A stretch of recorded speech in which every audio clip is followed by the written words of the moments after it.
que el Estado soporta por causa de ellas y no a la inversa. Esto es, no está previsto que también puedan las comunidades autónomas trasladar al Estado la responsabilidad que contraigan por esos incumplimientos. Esas son, a mi juicio, las tres líneas que deberíamos seguir para encarrilar jurídicamente esta corresponsabilidad política, o lo que es igual, para deducir de ella una corresponsabilidad patrimonial, económico o financiera. Y por esas tres líneas voy a encaminar rápidamente, porque solo tengo 20 minutos, mi intervención. Comenzaré, pues, por la distinción entre la responsabilidad patrimonial y lo que podríamos llamar responsabilidad institucional. Como es sabido, los particulares tenemos derecho a ser indemnizados por la lesión de cualquiera de nuestros bienes o derechos, consecuencia del funcionamiento normal o anormal de los servicios públicos, postulado del artículo 106.2 de la Constitución. Y tenemos también derechos, tutela judicial efectiva, el derecho a ser repuestos en nuestra situación jurídica cuando nuestros derechos o nuestros intereses legítimos son vulnerados por la actuación administrativa. De manera que bien en el marco específico de una acción de responsabilidad patrimonial, bien en el marco más amplio, general, de un proceso contencioso administrativo, los particulares podemos deducir pretensiones de anulación y de condena con las que obligar a las administraciones públicas a dar o hacer o dejar de hacer algo. Y por estas obligaciones, las administraciones contraen, obviamente, una responsabilidad que puede también suponer un perjuicio desde un punto de vista económico-financiero si el cumplimiento de tales obligaciones exige realizar gastos o dejar de percibir ingresos. Así, las instituciones pueden contraer una responsabilidad patrimonial ante privados, frente a particulares, por el incumplimiento del ordenamiento comunitario. Tanto las instituciones comunitarias como las instituciones nacionales. Responsabilidad que, según corresponda, puede declararse y exigirse por el Tribunal de Justicia de la Unión Europea o por los órganos judiciales nacionales, encargados también de controlar el cumplimiento del derecho comunitario y que ordinariamente revisan la actuación del Estado, de las comunidades autónomas o de las entidades locales. Ahora bien, además de esta responsabilidad patrimonial vertical, contraída por los poderes públicos ante los ciudadanos, hay otra responsabilidad que podríamos etiquetar como de horizontal, contraída no frente a particulares, sino entre poderes públicos y derivada de las obligaciones públicas, si lo prefieren, de las competencias y deberes que como poderes públicos les corresponden de forma conjunta, a veces, otras veces concurrente o separada. Y a esta otra responsabilidad es a la que podemos llamar responsabilidad institucional para diferenciarla de la individual o singularizada, la clásica responsabilidad administrativa. E importa diferenciarla porque esta es la responsabilidad económico-financiera que puede mancomunarse y, por tanto, conmutarse o repartirse en función de la corresponsabilidad política, esto es, en función de los poderes y deberes, de las competencias atribuidas a cada institución política y de las relaciones de sujeción o autonomía existentes entre esas instituciones. Y esta otra clase de responsabilidad interinstitucional, interadministrativa, también puede traer causa de obligaciones establecidas en el derecho comunitario, también puede contraerse por el incumplimiento del derecho de la Unión, pero, repito, no se deriva directamente de situaciones jurídicas individualizadas, sino de la participación de las instituciones en el ejercicio de la función europea, de la participación en el desarrollo y ejecución del derecho comunitario de acuerdo con las competencias que internamente les atribuye el ordenamiento comunitario, pero internamente el ordenamiento nacional. Esta clase de responsabilidad institucional es la que contrae el Estado ante las instituciones comunitarias cuando por el incumplimiento del derecho comunitario se le condena a pagar una suma tanto alzado o se le impone una multa coercitiva o se practican deducciones, correcciones financieras, en fin, cualquier otro análogo menoscabo financiero. De esa misma naturaleza institucional participa la responsabilidad que cabe atribuir a las comunidades autónomas ante el Estado cuando es éste el que soporta las consecuencias patrimonialmente desfavorables de un incumplimiento que no puede atribuirse al Estado por su propia incompetencia, por la falta de participación en él. Y de esa misma naturaleza institucional es la responsabilidad que debe atribuirse al Estado, ahora al revés, ante las comunidades autónomas, cuando son estas las que soportan los perjuicios derivados de un incumplimiento o de la corrección de un incumplimiento sobre el que internamente, por su falta de competencia, no han tenido participación o responsabilidad política. Son dos, pues, los escenarios de esa responsabilidad institucional por incumplimiento comunitario. Uno externo o exterior, que es el de la responsabilidad del propio Estado frente a la Unión Europea, otro interno, que es el de la responsabilidad cruzada del Estado y de las comunidades autónomas, podríamos incluso incluir a las entidades locales, por los perjuicios respectivos que les haya ocasionado un incumplimiento comunitario que no les sea imputable. Esto es, un incumplimiento en el que no hayan tenido participación autónoma debido a la interna distribución de competencias. Y en este caso, esa responsabilidad cruzada recibiría carta de naturaleza lo mismo que la del Estado ante las instituciones en los tratados, en este caso, carta de naturaleza en la propia Constitución, mejor dicho, en el conjunto de normas, bloque de la constitucionalidad que articula la relación entre el Estado y las comunidades autónomas. Pero antes de detenerme en el fundamento constitucional, de avanzar o profundizar en el fundamento constitucional de esta responsabilidad, de esta corresponsabilidad, si lo prefieren, parece oportuno hacer un apunte breve sobre el tipo de perjuicios por los que se contrae esa responsabilidad. En el plano institucional exterior ya hemos dicho que esta responsabilidad se concreta en multas a tanto alzado, multas coercitivas, correcciones financieras, pero hay otros menoscabos que pueden tener origen ya en el plano interior, en indemnizaciones por los daños causados a particulares, empleados públicos, por ejemplo, por falta de transposición de una directiva, en devoluciones tributarias, ahí está el caso del céntimo sanitario o del impuesto de sucesiones y donaciones de los no residentes, o en otras obligaciones de dar o hacer reconocidas por actos administrativos o por sentencias a favor de los particulares afectados por los incumplimientos comunitarios, o incluso al margen ya de cualquier situación jurídica individualizada, en la necesidad de afrontar gastos para llevar a cabo actuaciones materiales, de ejecución material, para restablecer la legalidad comunitaria, como el derribo de una depuradora o la desviación de una carretera que nunca debió pasar por un espacio protegido con arreglo a las normas de la Unión Europea. Por cierto que en este punto no parece inoportuno advertir que el reintegro de ayudas, caso Magefesa, por ejemplo, o de créditos fiscales, caso de las vacaciones fiscales del País Vasco, que se declaran incompatibles con el derecho comunitario, constituirá, sin duda, un contratiempo para sus beneficiarios, para las empresas o particulares, pero no ocasiona siempre y, en todo caso, un perjuicio que sea indemnizable como daño antijurídico, esto es, con arreglo a las normas de la responsabilidad patrimonial. Ni la entidad del daño producido, si llega a producirse, es necesariamente equivalente al importe de las ayudas o de los incentivos retirados. Y hago esta aclaración porque a veces se anticipa indebidamente, creo yo, con un automatismo indebido, esa equivalencia, devolución o reintegro, daño, indemnización. De manera que los juzgados y los tribunales nos confirman que, con arreglo a las normas de la responsabilidad patrimonial, no siempre hay daño, que hay una responsabilidad muy limitada porque la entidad del daño queda limitada al importe de los gastos financieros, no al montante total de la ayuda, o que no hay ninguna responsabilidad porque el reclamante tenía el deber jurídico de soportar el perjuicio. Por ejemplo, pues porque conocía o razonablemente podía contemplar la posibilidad de que fueran declaradas ilegales esas mismas ayudas. Se impone, por tanto, una valoración singularizada caso por caso. Bien, aclarada cuál es la naturaleza de los perjuicios que pueden sufrir el Estado, las comunidades autónomas, incluso las entidades locales a raíz de los incumplimientos comunitarios y la diferente clase de responsabilidad que puede contraerse, paso al segundo punto de mi intervención, la justificación constitucional de esa responsabilidad, de esa, si quieren, corresponsabilidad institucional. La pregunta que me hago aquí es, ¿puede inferirse de la Constitución la necesidad de establecer un sistema jurídico que mancomune la responsabilidad política de las instituciones nacionales en estos incumplimientos? La respuesta la tenemos, en primer lugar, en el propio ejercicio de la función europea, en la participación, en la formación del derecho europeo, en su recepción y en su aplicación por las instituciones nacionales, que está constitucionalmente repartida entre el Estado, las comunidades y las entidades locales.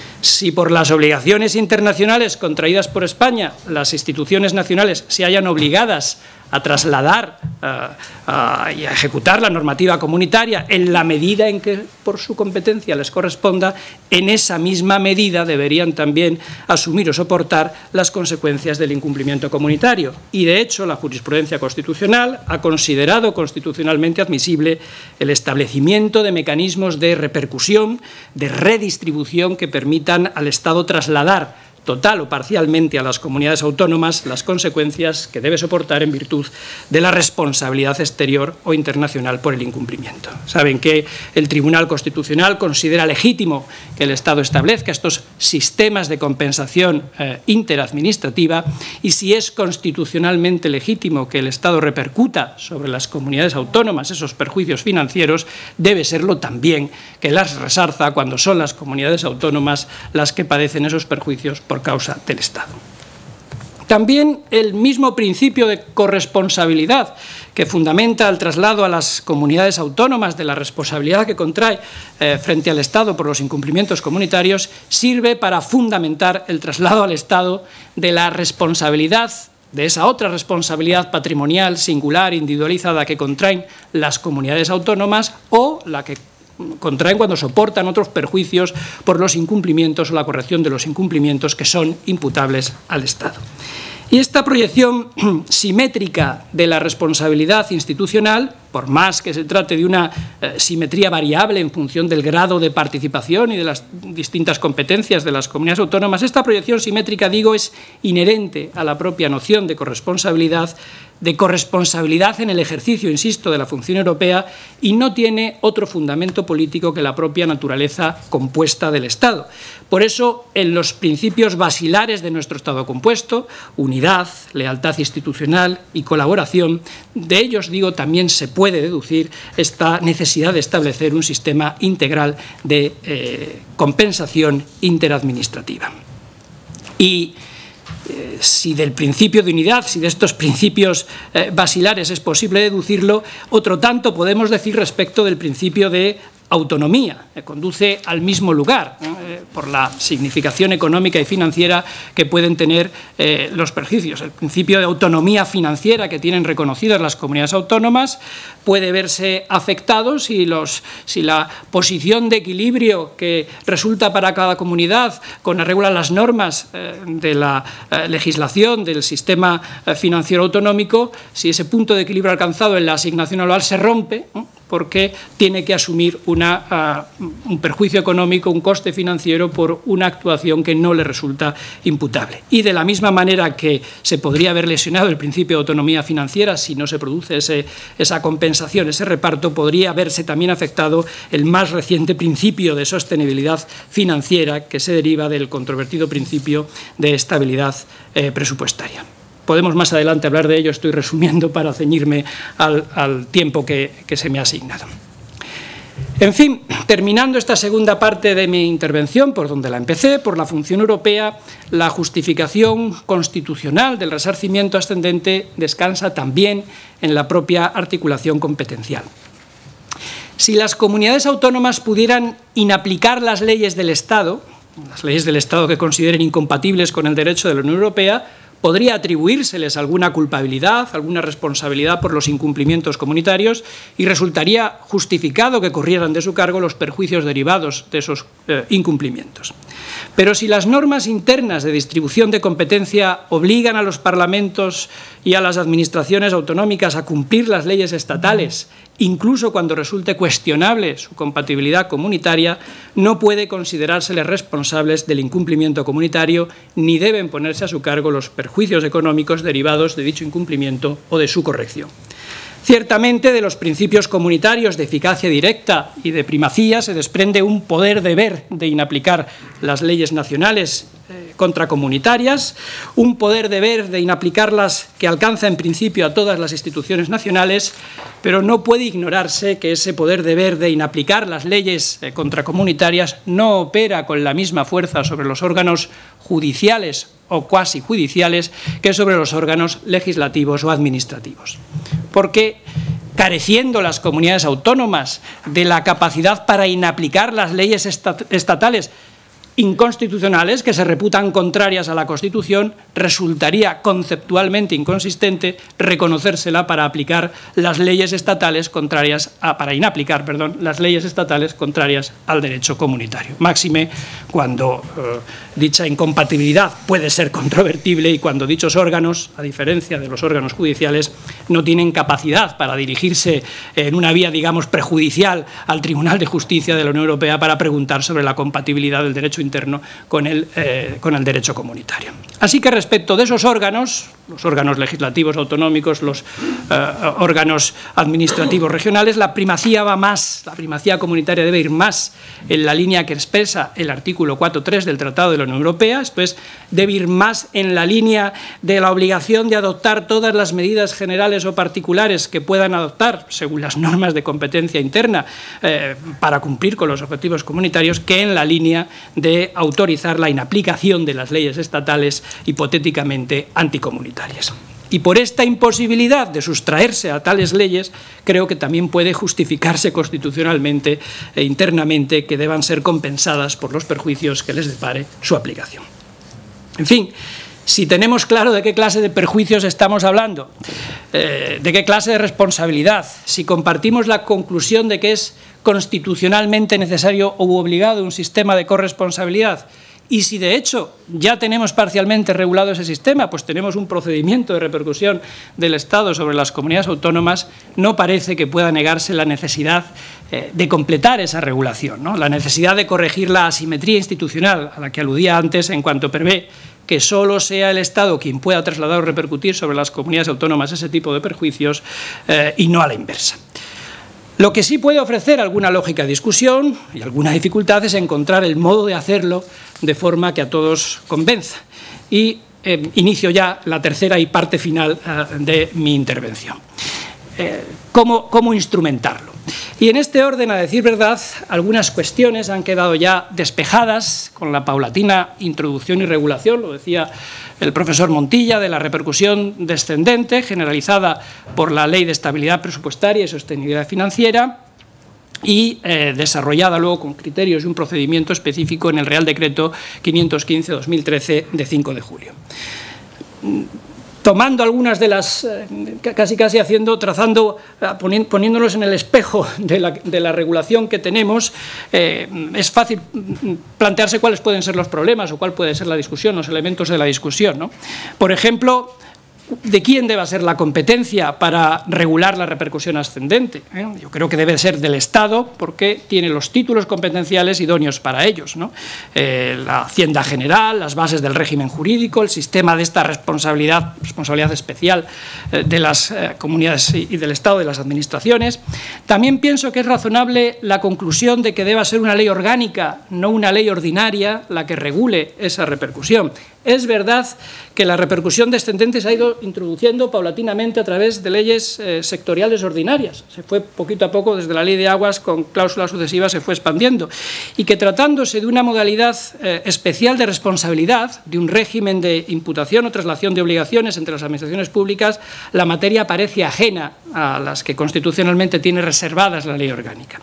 Pero si el régimen de imputación o repercusión incide sobre la autonomía, sobre la suficiencia financiera de las comunidades autónomas, si entraña o puede concebirse que es un conjunto de normas, leo literalmente el artículo 157.3 de la Constitución, normas para resolver los conflictos que pudieran surgir y las posibles formas de colaboración financiera entre las comunidades autónomas y el Estado, parece que entonces sí podría considerarse que esta regulación queda dentro del ámbito propio de la ley orgánica. Y así parece haberlo entendido el Estado al incluir la cláusula general de la repercusión descendente en el artículo 8 y en la disposición adicional segunda de la Ley 2/2012, de la Ley Orgánica 2/2012, siguiendo por lo demás el criterio expresado por el Consejo de Estado. Debemos también preguntarnos, por ejemplo, si la generosa remisión reglamentaria que se hace satisface las exigencias del principio de reserva de ley. Es verdad que siendo poderes públicos los destinatarios de esa regulación, no particulares por lo tanto, esas exigencias podrían considerarse menos rigurosas, podrían relajarse. Sin embargo, en cuanto se trata de reconocer derechos para las comunidades autónomas y obligaciones para el Estado y de concretar las condiciones de ejercicio de esos derechos, modo, prescripción, etcétera, en cuanto la repercusión sea un mecanismo de colaboración y de articulación interadministrativa y, por tanto, de participación, de limitación y ejercicio de la autonomía, y en cuanto deba garantizarse una mínima estabilidad y permanencia de la regulación, poco idóneo para un reglamento lo de la estabilidad, cuanto más apropiado parece que sea el legislador el que, en lugar de limitarse a autorizar la repercusión y a habilitar la potestad reglamentaria, regule al menos los principios esenciales, los criterios materiales esenciales, los aspectos esenciales del procedimiento para practicarla. Y otra pregunta que debemos hacernos es qué tipo de perjuicios deberían poderse repercutir y cómo cuantificarlos, porque es posible que algunos deban ser simplemente solidarizados, que no entren en el sistema de compensación. En el caso de la repercusión descendente del Estado sobre las comunidades autónomas, esos perjuicios están muy bien identificados porque siempre nos remiten a una multa, a una corrección, a una minoración financiera impuesta por una sentencia del Tribunal de Justicia o por las instituciones comunitarias. En el caso de la repercusión ascendente de las comunidades autónomas hacia el Estado, la tipología de los perjuicios es más amplia y su determinación puede ser más compleja. Pueden concretarse en la obligación de abonar una indemnización o de hacer una devolución, pero también, les decía antes, en la ejecución material de medidas que entrañan gasto, y su concreción además puede diferirse en el tiempo, en la medida en que se demore el ejercicio de las acciones que ejercitan los particulares o su resultado o la propia ejecución de las medidas a adoptar. Una dimensión temporal desde la que, por cierto, también hay que preguntarse si la repercusión debería hacerse por perjuicio vencido, esto es, cuando ya se ha producido efectivamente, porque ya se ha pagado la indemnización o se ha efectuado la devolución, por ejemplo, o simplemente por perjuicio, digámoslo así, devengado, ¿no? Cuando se ha reconocido el derecho a la indemnización, pero no se ha abonado todavía o no se ha ejecutado todavía ese gasto. En fin, desde el punto de vista material, importan también la relación de causalidad y la relación de imputación. El caso, por ejemplo, de una ley estatal aprobada a partir de un proyecto previamente negociado con las comunidades autónomas o de una medida adoptada en el seno de una conferencia sectorial u de otro órgano de colaboración interadministrativa que luego el Estado hace suya esa decisión ejercitando la competencia estatal, o de normas estatales sobre cuyo desarrollo, ejecución, las comunidades autónomas han tenido un margen de actuación amplio en función, repito, del interno reparto de competencias que les haga también políticamente partícipes del resultado final y, por lo tanto, del incumplimiento. En estos casos, en efecto, será necesario, habrá que definir criterios caso por caso para delimitar el grado de corresponsabilidad y adecuar la repercusión a la participación de cada agente. Pueden ser criterios como los que contempla, entiendo que sin ánimo exhaustivo, el Real Decreto 515/2013, pero también podrían considerarse otros, por ejemplo, el carácter imperativo dispositivo de la norma estatal, la existencia de previo acuerdo o discrepancia sobre la medida, etc. En todo caso, como idea de principio, parece posible afirmar que la responsabilidad estatal debe ser inversamente proporcional a la participación y autonomía que tengan las comunidades autónomas en la actuación combinada que determina el incumplimiento comunitario. En fin, hay otras cuestiones de orden formal o procedimental, la competencia, por ejemplo, para instruir o resolver el procedimiento de repercusión, porque podría residenciarse tanto en la administración repercutida como en la repercusora. En el primer caso sería la administración repercusora la que debería instar la iniciación de ese procedimiento y aceptar la resolución o impugnarla. En el segundo caso, en cambio, sería a la inversa. Podría muy bien quedar bajo la competencia de la Secretaría General de Coordinación Autonómica y Local, como lo está ahora el procedimiento de repercusión, aunque la decisión última sea del Consejo de Ministros. Podría considerarse la posibilidad de atribuir esa competencia a un órgano colegiado, AZOC, de composición mixta entre el Estado y las comunidades autónomas, dada la naturaleza casi precontenciosa de este procedimiento. Podríamos hablar de la posibilidad de incluir un trámite de terminación convencional o incluso una vía alternativa de carácter negociado y cooperativa, no conflictual, en la que pudiera hacerse una estimación objetiva, no directa y singularizada de todos los perjuicios, a tanto alzado y por una sola vez, etc. Seguro que hay otras cuestiones que quedan en el tintero, que a ustedes se les están ocurriendo, como me apremia ya el coordinador, voy a cumplir con el tiempo, con las enunciadas creo que tenemos ya suficientes para centrar el trabajo de la mesa, y por eso voy a terminar ya haciendo un apunte final en la línea con algo de lo que ha dicho el profesor Tudela sobre la inexistencia de urgencia, ¿no? De la necesidad de la reflexión, pero no de algunas de estas cuestiones, pero no la necesidad de que se haga urgentemente. Les he dicho que me parece necesario avanzar en el principio de corresponsabilidad, estableciendo un sistema general, integral e integrado, decía antes, de compensación o de repercusión institucional. Pero que sea algo necesario no significa, en efecto, que sea urgente. Y añado esto porque los incumplimientos comunitarios, aun no siendo aceptables en ningún caso, tienen una relevancia relativamente marginal desde el punto de vista económico-financiero. No sé si estará de acuerdo en eso, si los responsables políticos estarán de acuerdo en eso. La significación económica en conjunto total me parece que tienen un peso específico relativamente pequeño. La significación económica de las reparaciones que el Estado, las comunidades autónomas y las entidades locales deberían concederse es, repito que salvo error mío, relativamente poco importante, aunque obviamente ningún recurso es despreciable en tiempos de contención presupuestaria como los que vivimos. Muchas gracias. Muchas gracias, profesor Gómez.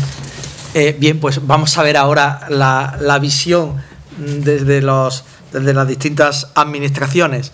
Y, en primer lugar, tiene la palabra don Ignacio Romero Sánchez, que, como les decía antes, es director general de Coordinación de Competencias de las Comunidades Autónomas en el Ministerio de Hacienda y Administraciones Públicas. Cuando quiera. Muchas gracias, buenos días. Antes de nada, pues por supuesto agradecer al Senado y a las entidades organizadoras, mejor dicho, del Foro de las Autonomías, porque es un verdadero placer estar esta mañana aquí. Bueno, pues para debatir desde un punto de vista más jurídico que otra cosa, entiendo, lo que ha sido esta nueva experiencia en la dirección del, de este nuevo proyecto que un día, recuerdo, un caluroso día de agosto, me llamaron, me dijeron, bueno, a partir de ahora te vamos a atribuir esta competencia y vas a tener que derivar la responsabilidad comunitaria. Y claro, yo recordaba entonces los temas de la oposición, ¿no? Y dije, bueno, bien, no sabía dónde me estaba metiendo, tengo que decir, Entonces, bueno, pues yo mi intervención voy a ser también, trataré de ajustarme lo máximo posible al tiempo y tomando un poco como base el aserto, yo creo, jurídico-constitucional del ponente predecesor.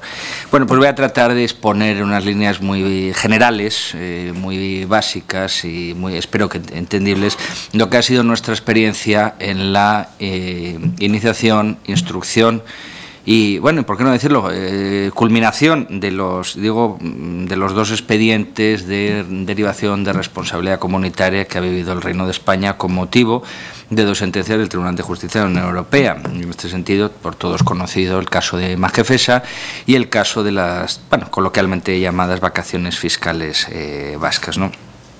Voy a tomar como base el decreto 515/2013, pero desde luego creo que no tiene ningún valor añadido que me ponga a explicar cada uno de los artículos porque el texto está en la norma, pero sí voy a utilizarlo como guía para poner de manifiesto las distintas dudas, no menores en algunos casos, que se nos suscitaban cuando de repente se nos atribuyó esta competencia. Y antes de ello, eso sí, aunque me imagino que conocen los dos casos, muy brevemente, dos pinceladas para la puesta en situación, tanto de Majefesa como de vacaciones fiscales vascas.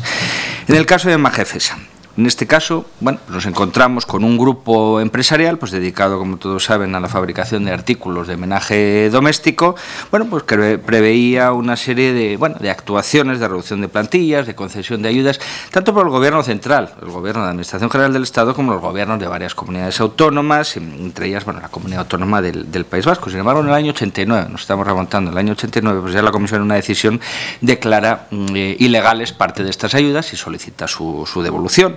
En este sentido, se inician las actuaciones pertinentes, pero ya en el año 99 la Comisión acude al Tribunal de Justicia de la Unión Europea en ese recurso por incumplimiento, iniciándose una fase precontenciosa, luego contenciosa, que finaliza con esa sentencia que resuelve y condena al Reino de España, o declara, mejor dicho, no condena, declara el incumplimiento del derecho comunitario en este caso. ¿Qué ocurre? Que posteriormente una de las empresas de este grupo Majefesa sigue su actividad, que es verdad que luego se hallaría en situación concursal y demás, pero el hecho cierto es que sigue su actividad y nos encontramos ya no con una sentencia que resuelve un recurso por incumplimiento, sino vamos a plantearlo cuestión de inejecución o recurso por inejecución planteada por la Comisión, donde ya efectivamente sí se condena al Reino de España como Estado miembro, concretamente o inicialmente a una suma tanto alzado de 20 millones de euros y una multa coercitiva de 50.000 euros diarios por día de incumplimiento de la devolución de las ayudas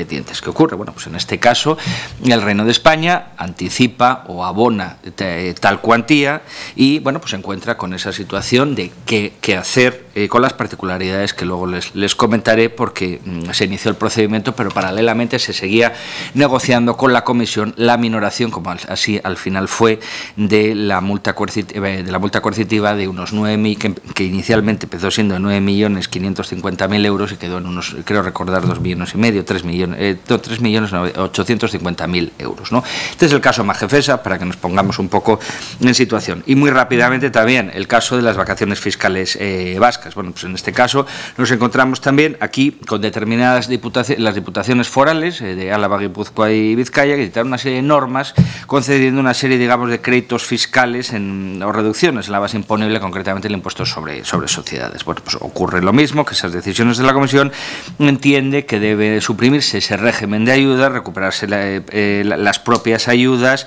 y bueno, se interpusieron 6 recursos por incumplimiento, inicialmente por la Comisión, y posteriormente, bueno, como consecuencia de ello, tenemos una sentencia del Tribunal de Justicia donde declara incumplimiento, y luego posteriormente un recurso ya por inejecución, que es donde se establece, en este caso, una condena al Reino de España ya solo por una suma a tanto alzado y no por una multa coercitiva de 30 millones de euros. Pues bien, bueno, pues este es el panorama que nos encontramos cuando yo digo en aquel día de agosto, principios de septiembre de 2013, pues se ha aprobado un Real Decreto, el 515/2013, y por una modificación de la estructura orgánica del Departamento Ministerial se me atribuye esta competencia. Entonces, bueno, pues muy rápidamente, pero entiendo que lo interesante será luego en el coloquio, nos encontramos con un procedimiento exhaustivo que se regula con base en esa disposición adicional segunda de la Ley Orgánica, ¿no? La primera cuestión que nos planteamos es la siguiente: la iniciación. ¿Cuándo se inicia? Resulta que nos encontramos con un decreto cuando, en el caso de Magefesa, la sentencia imponiendo la suma tanto alzada, la multa coercitiva, ya se había dictado, ya se había abonado o anticipado por el Reino de España a las instituciones comunitarias.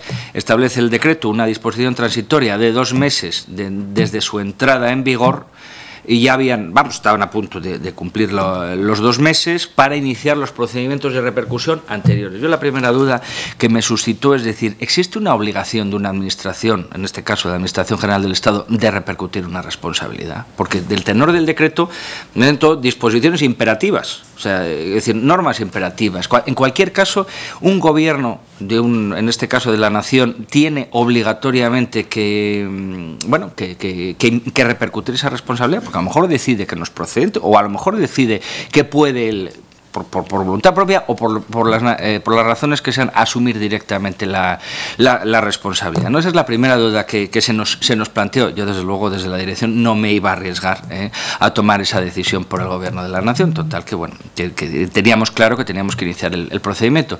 Pero la primera cuestión que se nos planteaba, como digo, era que estábamos a punto de vencer el plazo de los 2 meses desde la entrada en vigor del decreto, y sin embargo nos encontramos vacaciones fiscales, todavía no se había sentenciado, pero sin Magefesa con tiempo, como digo, se había abonado la multa, pero resulta que paralelamente se estaba negociando, después de la sanción de la sentencia, el Reino de España con el Gobierno vasco y las diputaciones forales, con las administraciones vascas, una minoración porque existían discrepancias sobre el dies a quo y el dies ad quem de cuándo debía aplicarse los 50.000 euros de multa coercitiva, ¿no? En este sentido, bueno, pues la duda era: ¿empiezo el procedimiento o me espero a que realmente se resuelva definitivamente el importe de la responsabilidad y repercuto? ¿Qué es lo que hicimos finalmente? Porque entendíamos que, claro, que no tenía ningún sentido que el Estado repercutiese inicialmente lo que él había anticipado, porque no confundamos lo que el Estado anticipa de la cuantía final de la responsabilidad. Y tiene un efecto muy importante para el sujeto repercutido. En el Real Decreto 515/2013 se establecen también una serie de intereses moratorios.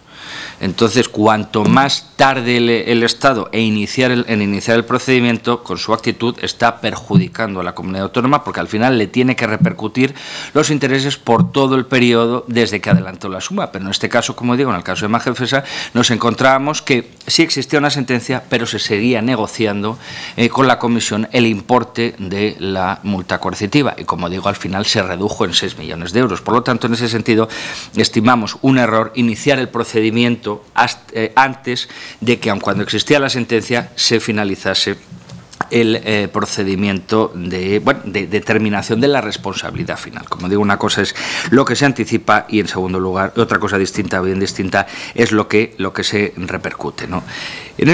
En ese sentido, bueno, iniciamos el procedimiento y el propio decreto establece un acuerdo de iniciación muy exhaustivo, parece ya la instrucción del procedimiento previo, ¿no? Con carácter previo. Es decir, yo no sé si conocen el contenido del decreto, pero realmente es de los casos, no voy a decir que sea, en fin, un reglamento o un procedimiento de carácter sancionador, pero desde luego consecuencias, digamos, desfavorables para el interesado sí que se produce, comparte ciertos esquemas de un procedimiento sancionador administrativo, ¿no? Y que desde el primer momento el acuerdo de inicio hayas predeterminado absolutamente todas las cuestiones, pues a mí ciertamente también me suscitaba muchas dudas ese esquema. Yo fui personalmente, desde un punto de vista, repito, estrictamente jurídico, fui muy crítico con este enfoque, porque realmente es ese acuerdo de inicio que tiene que iniciarse en un plazo de 2 meses desde que se notifica la sentencia al Ministerio de Asuntos Exteriores, bueno, en definitiva, al Reino de España. Nos encontramos con que en 2 meses tenemos que determinar o predeterminar todo un procedimiento. En el caso de Magefesa, yo lo recuerdo perfectamente pidiendo en Alcalá 5 de los archivos las cajas de toda la documentación. Era más de hacían 30 años. De 30 años que se había iniciado todo el procedimiento. Nosotros teníamos que iniciar un procedimiento para repercutir una responsabilidad comunitaria con base en una actuación precontenciosa, contenciosa con la Comisión, el Tribunal de Justicia de la Unión Europea, que se había iniciado hace 30 años. En algunos casos nos costó hasta encontrar las cajas. Lo cuento un poco así, pero fue así. En 2 meses tenemos que iniciar un procedimiento de esta magnitud, financiera, jurídica, política, social, procedimientos con mucha repercusión social, ¿no? Y en 2 meses tenemos que montar un procedimiento que, como digo, si ven el acuerdo de iniciación, es sorprendente. Se determina el órgano competente, el sujeto al que el sujeto posible incumplidor, la administración pública responsable subsidiaria, los hechos, la sentencia, acto de decisión firme que lo determina, las multas, la derivación de la responsabilidad o la proporción cuando existen varios sujetos, ya hay que predeterminar con lo anterior una imputación de responsabilidad en base a unos criterios. Te exige además que la responsabilidad, en el caso de que exista sujetos, una concurrencia de sujetos, esa responsabilidad sea mancomunada, nunca solidaria, además que se exprese en porcentaje y se determine la cuota parte de cada uno, en base a unos criterios. Yo recuerdo en el caso de vacaciones fiscales vascas, a nadie se le escapa, hombre, si lo viví yo en primera persona, que fue sonado cuando el Estado, en ese acuerdo de iniciación, ajustándose estrictamente al artículo 9 y ajustándose estrictamente al artículo 5, tiene que determinar, establecer un criterio de ponderación de responsabilidad mancomunada. Y eran 3 diputaciones forales que, pues habían participado y establecen una serie de criterios de intensidad, de proporcionalidad, de diligencia. No aplicamos ninguno de esos coeficientes correctores, simplemente una regla de 3, tomando los datos que obraban en los antecedentes comunitarios. Dijimos, bueno, pues Álava tanto, Guipúzcoa tal, bueno, y establecemos un porcentaje, una regla de 3. Bueno, luego creo que todos conocen un poco lo difícil que fue esa situación. Pero bueno, centrándome, y creo que ya me estoy pasando de tiempo, voy a ir más rápido. Son muchas cosas, ¿no? Son muchas cosas que me gustaría comentar hoy. Quiero decir, en líneas generales, nos encontramos con un acuerdo de iniciación que ya te predetermina jurídicamente todo el contenido del procedimiento. Para mí es novedoso, porque el acuerdo de iniciación y, como veremos luego, la propuesta de resolución al final tiene el mismo contenido. Bueno, continúa el procedimiento, obviamente en un procedimiento de esta naturaleza, se establece un trámite de prueba, de alegaciones, de informes y demás. En el caso de Magefesa, pues se formularon unas alegaciones que a mí jurídicamente me suscitaron planteaban 2 alegatos muy interesantes. En primer lugar, si esto debía reconducirse o no a un debate del convenio económico del País Vasco. Por una sencilla razón, nos encontramos con un decreto que tiene su base en la disposición adicional segunda de la ley orgánica, pero es que esa ley orgánica establece una disposición adicional tercera donde establece que todas las cuestiones relativas a estas cuestiones, en el caso del País Vasco, se iban a través de la comisión mixta del convenio, ¿no? Oye, pues nos hizo dudar. Luego entendimos que era una cuestión que excedía lo estrictamente tributario, era una especie de una cuestión financiera, pero no tributaria, que por lo tanto no debía de reconducirse ahí. Y una segunda cuestión muy interesante que planteó el País Vasco, decía, oiga, pero si aquí valore, en relación con lo que señala de la responsabilidad ascendente, valore que aquí hay una concurrencia de responsabilidad, no solo del País Vasco, del del Gobierno vasco, sino también del funcionamiento normal de la Administración de Justicia, cosa que nos dejó muy sorprendidos. ¿Por qué? Porque en el caso de la empresa que existía o seguía funcionando y que había motivado finalmente esa última sanción o esa multa a tanto alzado, esa multa coercitiva, además computando los plazos en función del día que dejó de funcionar, el Gobierno vasco, bueno, con criterio, dijo, oiga, plantéese ustedes que a lo mejor el juez de lo mercantil, que no anotó en tiempo la solicitud de concurso de acreedores y demás, puede haber una responsabilidad concurrente enfocada en el Instituto de Responsabilidad de la Administración, por funcionamiento normal de la Administración de Justicia. Cuestión, bueno, pues me acuerdo de la Abogacía del Estado tratándolo. Bueno, sesudamente nos hizo un informe y demás donde desligábamos la situación, pero una cuestión a plantear, ¿no? Esto en el trámite de alegaciones. En el caso de vacaciones fiscales, sin embargo, no existió alegaciones. Saben que al final la cuestión, en ambos casos, nunca llegamos a elevar un acuerdo de Consejo de Ministros estableciendo, declarando la responsabilidad, porque en ambos casos, conforme al artículo 15 del decreto, que te contempla la posibilidad de una suerte de terminación convencional, análoga a la del artículo 89-88 de la ley de 3092, pues pueden voluntariamente las administradoras, el declarado responsable puede abonar las sanciones, como ocurrió en ambos casos. Por lo tanto, nunca llegamos ni siquiera a redactar la propuesta de resolución, porque acabamos en esta suerte de terminación convencional. Pero había muchas cosas interesantes a debatir, ¿no? Y en este sentido, bueno, recuerdo también otra serie de cuestiones, como digo, la instrucción del procedimiento, las vacaciones fiscales vascas. Al final se resolvió, nosotros hicimos una propuesta, y tuvimos que hacer un oficio, un acuerdo de ampliación del acuerdo de inicio, ampliando el plazo, porque teníamos que ser una cosa complicada, y sobre todo aclarándole, dense cuenta que era la primera vez que existía en España o se aplicaba un procedimiento de esta naturaleza a las instituciones afectadas, que no evitaba que ellas pudieran llegar a un acuerdo. Teníamos muy presente la Ley 2783 de relaciones entre las instituciones comunes y los órganos forales de los territorios históricos. Sabemos que existe el Consejo Vasco de Finanzas Públicas. De acuerdo, y era el seno. Ahora, en este sentido, entendemos que en cualquier caso nosotros se nos obligaba a establecer toda esa serie de circunstancias, trasladarlo en trámite de alegaciones, en fase de instrucción, a las afectadas. Y en este caso, al igual que en Magefesa se formularon alegaciones, al final se finalizó con una terminación convencional. Sin embargo, en el caso de vacaciones fiscales no se formaron siquiera alegaciones, se dio traslado del acuerdo. En este caso, como responsables, jurídicamente hablando, las diputaciones forales y como intermediario financiero, en este caso, porque ya saben que además en el caso del País Vasco, para hacer efectiva la responsabilidad se puede hacer a través de un sistema de compensación del cupo, ¿no? Al final, bueno, procedieron al abono de la cuestión y demás. Me estoy yendo muchísimo, ¿verdad? Bueno, termino en dos segundos, ¿no? Bueno, en definitiva, claro, en 10 minutos, bueno, pues nos encontramos con esa cuestión. También nos suscitan, ahora que tenemos que elaborar el informe anual de toda la propia competencia o cuando nos atribuyeron esta competencia a la dirección, también incluye, como establece el decreto, la elaboración o elevación al Consejo de Ministros de un informe anual de los procedimientos que se han realizado durante en este caso durante el año 2014. Obviamente son vacaciones fiscales y Magefesa por nuestra parte, pero no olvidemos también que nosotros llevamos la parte del artículo 260 del Tribunal de Funcionamiento de la Unión Europea, es decir, multas coercitivas y sumas a tanto alzado, pero también se han iniciado y culminado por parte del Ministerio de Agricultura cuestiones relativas a correcciones financieras, relativas al FEGA. En el ámbito del Fondo Social Europeo se ha iniciado un procedimiento que todavía no ha concluido y demás, conforme a las normas reguladoras del fondo y demás. Bueno, ultimaremos el informe, espero, en este mes o en el mes próximo y en definitiva, bueno, pues nos encontramos con esta cuestión, ¿no? Nos suscitaron, yo lo único que quiero acabo ya es, bueno, poner de manifiesto que es una cuestión muy novedosa para que tuvimos la suerte de que, bueno, nos lo atribuyésemos. Creamos un equipo multidisciplinar, funcionarios del Ministerio de Asuntos Exteriores, de la Dirección General de Fondos Comunitarios, de Financiación Territorial, del Ministerio de Hacienda, de Administraciones Públicas. Cada uno, bueno, pues claro, obviamente hay un componente jurídico muy importante, pero también un componente financiero esencial sobre estas cuestiones. Y de vistas a futuro, pues ya lo veremos. Yo no sé qué pasará.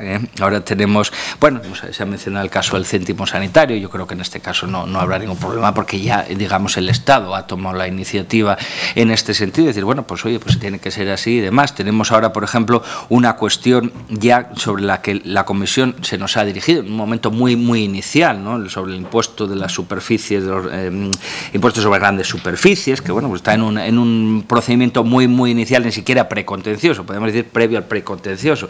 Pues bueno, veremos qué va pasando. Desde luego yo creo que es una cuestión que, bueno, que era necesario. Llevan muchos años planteándose si, bueno, este sistema de derivación o de repercusión de responsabilidad. Ahora bien, veremos y espero que, bueno, que con los sucesivos procedimientos vayamos cerrando esas cuestiones menores de las muchas dudas que inicialmente nos planteó esta cuestión. Creo que lo dejo aquí y luego ya pues en el turno de coloquio pues seguiré. Muchas gracias.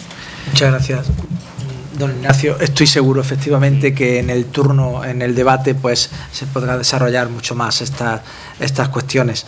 Bien, pues para finalizar tiene la palabra don Alfonso Rueda, que es vicepresidente y consejero de Presidencia, Administraciones Públicas y Justicia de la Xunta de Galicia. Muy bien, pues muchas gracias y muy buenos días a todo el mundo. Bueno, yo al contrario que los dos intervinientes anteriores, a intentar hacer una intervención, voy a intentar que sea breve también, pero bueno, orientada desde el punto de vista político, que entiendo que además es lo que se nos reclama aquí como miembros de gobiernos autonómicos y, por lo tanto, ante todo, aunque también con responsabilidades, con muchas implicaciones jurídicas, ante todo representantes políticos. Yo quiero agradecer en primer lugar, rápidamente, pero creo que es necesario, pues la invitación a este foro, incluso la celebración del foro en sí. Comentábamos antes en el café que yo creo que es bueno que se hable de, bueno, primero que nos encontremos representantes de comunidades autónomas y que se hable de temas que afectan a todas las comunidades autónomas en su conjunto y que probablemente, con independencia de las circunstancias y de los puntos de vista que puede tener cada uno, incluso políticos, al final son problemas bastante comunes. Es verdad que existen las conferencias sectoriales, pero también es verdad que algunas funcionan muy bien, otras funcionan mejorablemente y otras ni siquiera funcionan, con lo cual en su momento tuvimos encuentros entre comunidades autónomas. Está aquí la consejera de Cantabria, que no me dejará mentir en eso, y bueno, dejaron de celebrarse, pero creo que es necesario tener este tipo de foros, no para hacer ningún tipo de frente común ni para hacer fuerza frente a nadie, sino para darnos cuenta de que hay problemas comunes y, por lo tanto, por lo menos puede haber planteamientos, aunque sea iniciales, también comunes. Y me alegra además que se haga en el Senado, que nos acoge el Senado, porque creo que debe ser una de las funciones principales, y creo que en eso estamos también la mayoría de acuerdo, en que como Cámara de Representación Territorial, bueno, juntarnos a las comunidades autónomas, aunque sea juntarnos aquí en esta casa, creo que en la parte simbólico también tiene mucha importancia. Decía el profesor Marcos Gómez, con el cual tengo que decir que lo estaba oyendo, sobre todo respecto a todo lo que tiene que ver con la responsabilidad ascendente, que estoy totalmente de acuerdo. Vamos, es que es muy difícil discutir desde una comunidad autónoma la necesidad de que se regule también la participación ascendente en todo lo que se refiere a los incumplimientos. Es un tema, como decía él, bueno, ahora mismo, que si no es urgente, a lo mejor no es urgente porque tenemos un tiempo por delante. Empieza ahora un nuevo periodo económico en la Unión Europea, pero desde luego es muy importante y puede tener muchísimas repercusiones para las comunidades autónomas. Nosotros, bueno, pues hemos tenido la suerte o la habilidad, a las dos cosas, de tener una red de seguridad. Salíamos del objetivo 1, del 90% del PIB, pero aún así hemos mantenido casi el 70% de las ayudas europeas en nuestro nuevo periodo, que quiere decir casi 4.500 millones de euros, que al paso que va y la presentación de los programas operativos quiere decir que van a ser alrededor de 1.000 millones de euros de aquí a que se acabe el periodo económico. Eso es casi el 15% del presupuesto de Galicia y, por lo tanto, todo lo que tenga que ver con el cumplimiento, que es verdad que no solo es incumplimiento referido a ayudas de Unión Europea, es incumplimiento referido al derecho, pero también es verdad que mucho tiene que ver con utilización de ayudas y, al final,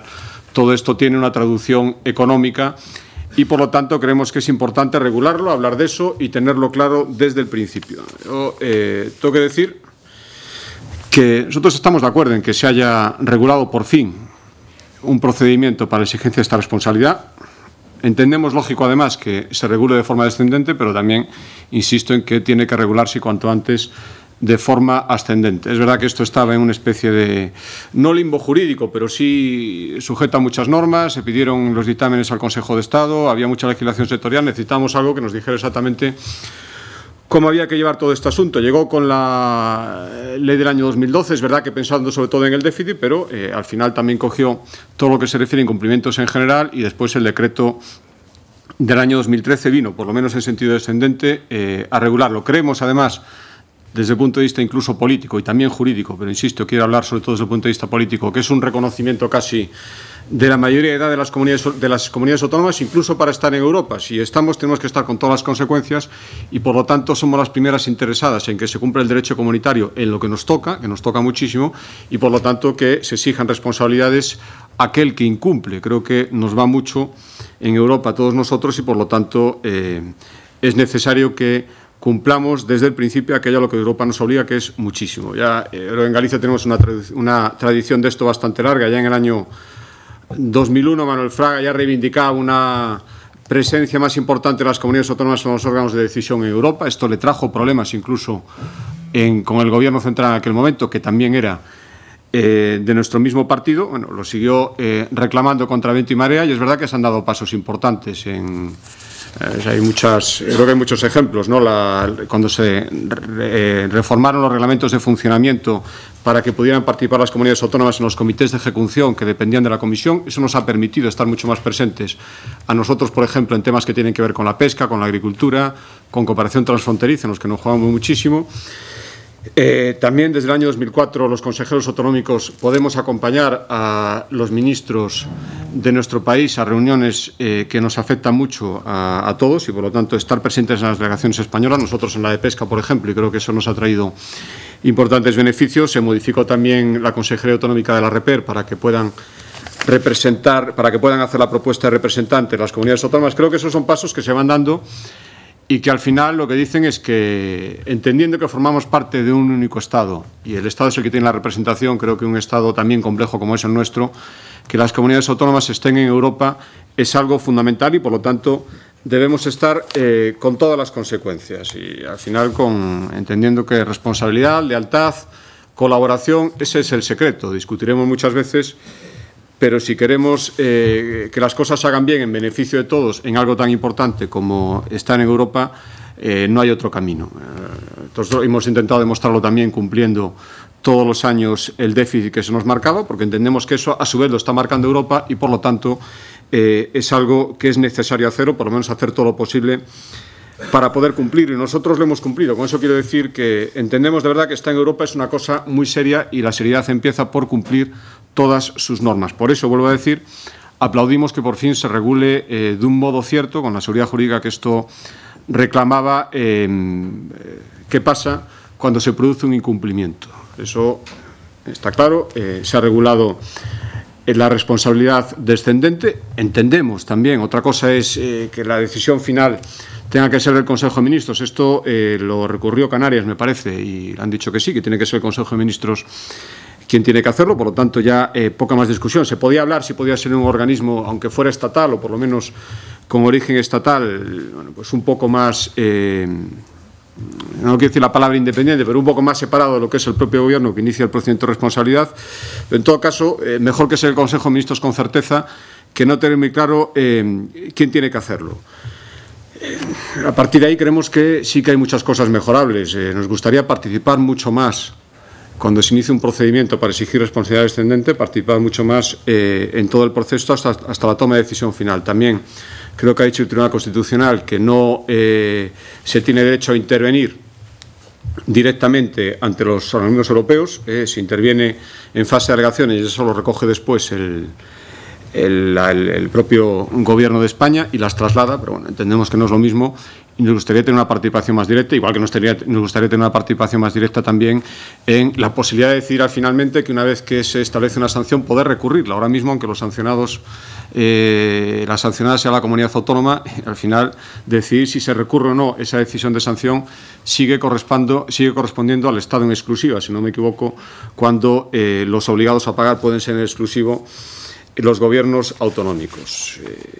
También nos gustaría establecer, bueno, pues un poco redundando en lo que acabo de decir, hablar más antes de establecer, hablo de responsabilidad descendente, quién es responsable y quién no, y si una comunidad autónoma debe ser o no sancionada.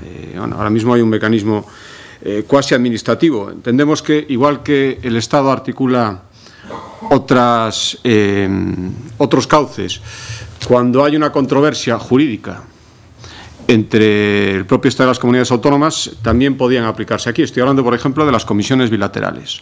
Bueno, pues al final, a pesar de que ahora es verdad que tenemos, sobre todo en épocas de mucha conflictividad, bueno, pues casi se recurre y no hay otro remedio, y por ahí van los tiempos a la discusión telemática a través de las videoconferencias. Mucho mejor es discutir eso que reunirse, y si hace falta verse personalmente para hablar de asuntos en los que a lo mejor la sanción económica puede ser muy grande, que simplemente una fase de alegaciones donde nosotros podemos decir nuestro parecer, pero no pasa de ser bueno, pues un procedimiento establecido, reglado, nunca mejor dicho, lo ha hecho el decreto del año 2013, pero hablando de organismos con autonomía política y administraciones con capacidad de decisión cada una de sus esferas, creemos que insistir. Yo no sé si un modelo de comisiones bilaterales de cooperación sería o no el adecuado, pero sí insistir en que un modelo donde dialogásemos mucho más antes de determinar por parte del Consejo de Ministros quién tiene la responsabilidad, sobre todo si vamos a ser nosotros los responsables,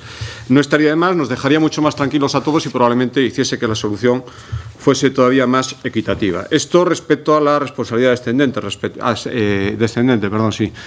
la ascendente, bueno, insistir en que es necesario regularla y regularla cuanto antes. A veces lo que el principio o el poder de inaplicación está fuera de toda duda, que no podemos las comunidades autónomas decidir unilateralmente no aplicar una norma estatal porque creemos que está en contra del derecho comunitario, aunque estemos convencidos, debemos aplicarla.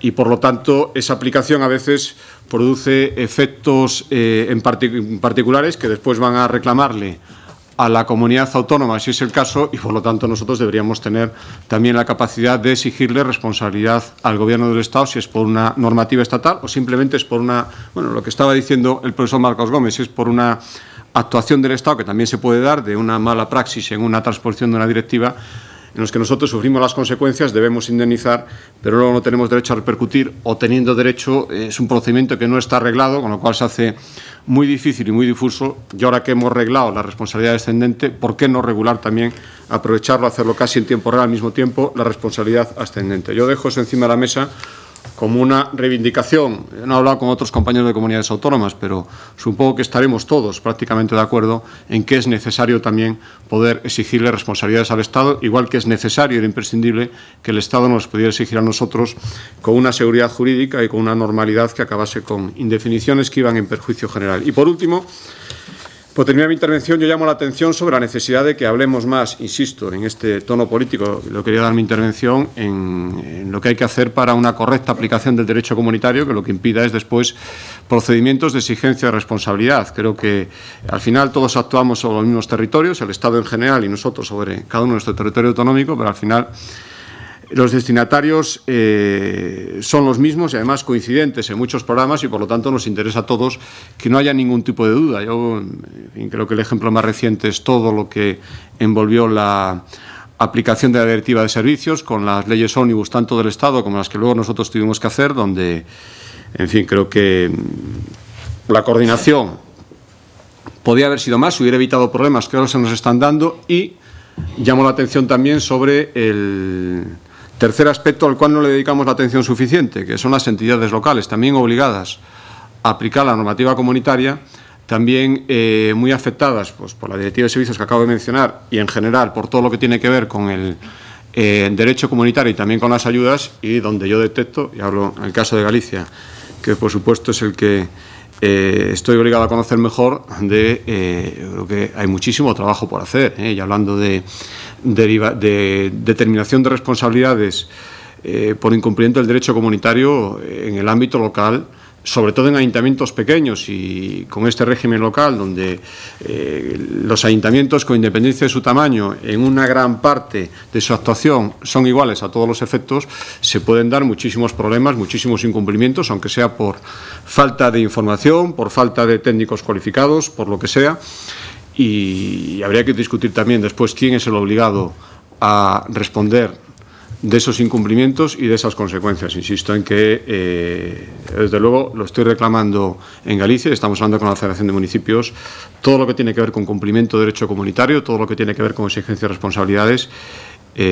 Hay mucho que discutir entre Comunidad Autónoma y Estado, por supuesto, pero hay muchísimo por hacer todavía respecto a los cumplimientos y las consecuencias de los incumplimientos de las entidades locales. Y creo que eso deberíamos dedicarle todos más atención de lo que estamos haciendo. Muchas gracias. Muchas gracias. Bien, creo que han sido bastante complementarias las tres intervenciones. La ponencia del profesor Gómez Puente, donde pues ha defendido que esa repercusión no solo tiene que ser descendente, sino también ascendente. La intervención del director general de Coordinación, en la que pues nos ha explicado en la práctica pues cómo se está aplicando ese Real Decreto 515/2013 y los dos expedientes que se han culminado. Y finalmente la intervención del vicepresidente y consejero de presidencia de la Xunta de Galicia, con una defensa clara de que ese procedimiento de repercusión sea un procedimiento participado. Es decir, no puede ser unilateral y por parte del Estado, incluso pues la idea de las comisiones bilaterales como un órgano que puede cumplir una función en este ámbito. Y finalmente la colaboración, como aparece siempre cuando nos planteamos los problemas del Estado autonómico, la colaboración en este caso en la aplicación del derecho europeo, el diálogo, el hablar. Y bueno, no puedo evitar, antes de darle la palabra a todos ustedes, pues recordar que la CARUE pues parecía inicialmente que podía cumplir esa función, podía cumplir en parte esa función. Pero es el momento de que ustedes pues intervengan y planteen lo que consideren necesario. Sí, por allí. Muchas gracias. Quisiera en primer lugar felicitar al ponente y a los intervinientes en la mesa redonda y después compartir con ellos una reflexión. Hemos estado viendo un problema concreto que deriva de la relación entre el ordenamiento comunitario y el ordenamiento estatal. Y yo diría que es predicable lo que sucede en el contexto general de relación entre ordenamiento comunitario y ordenamiento estatal.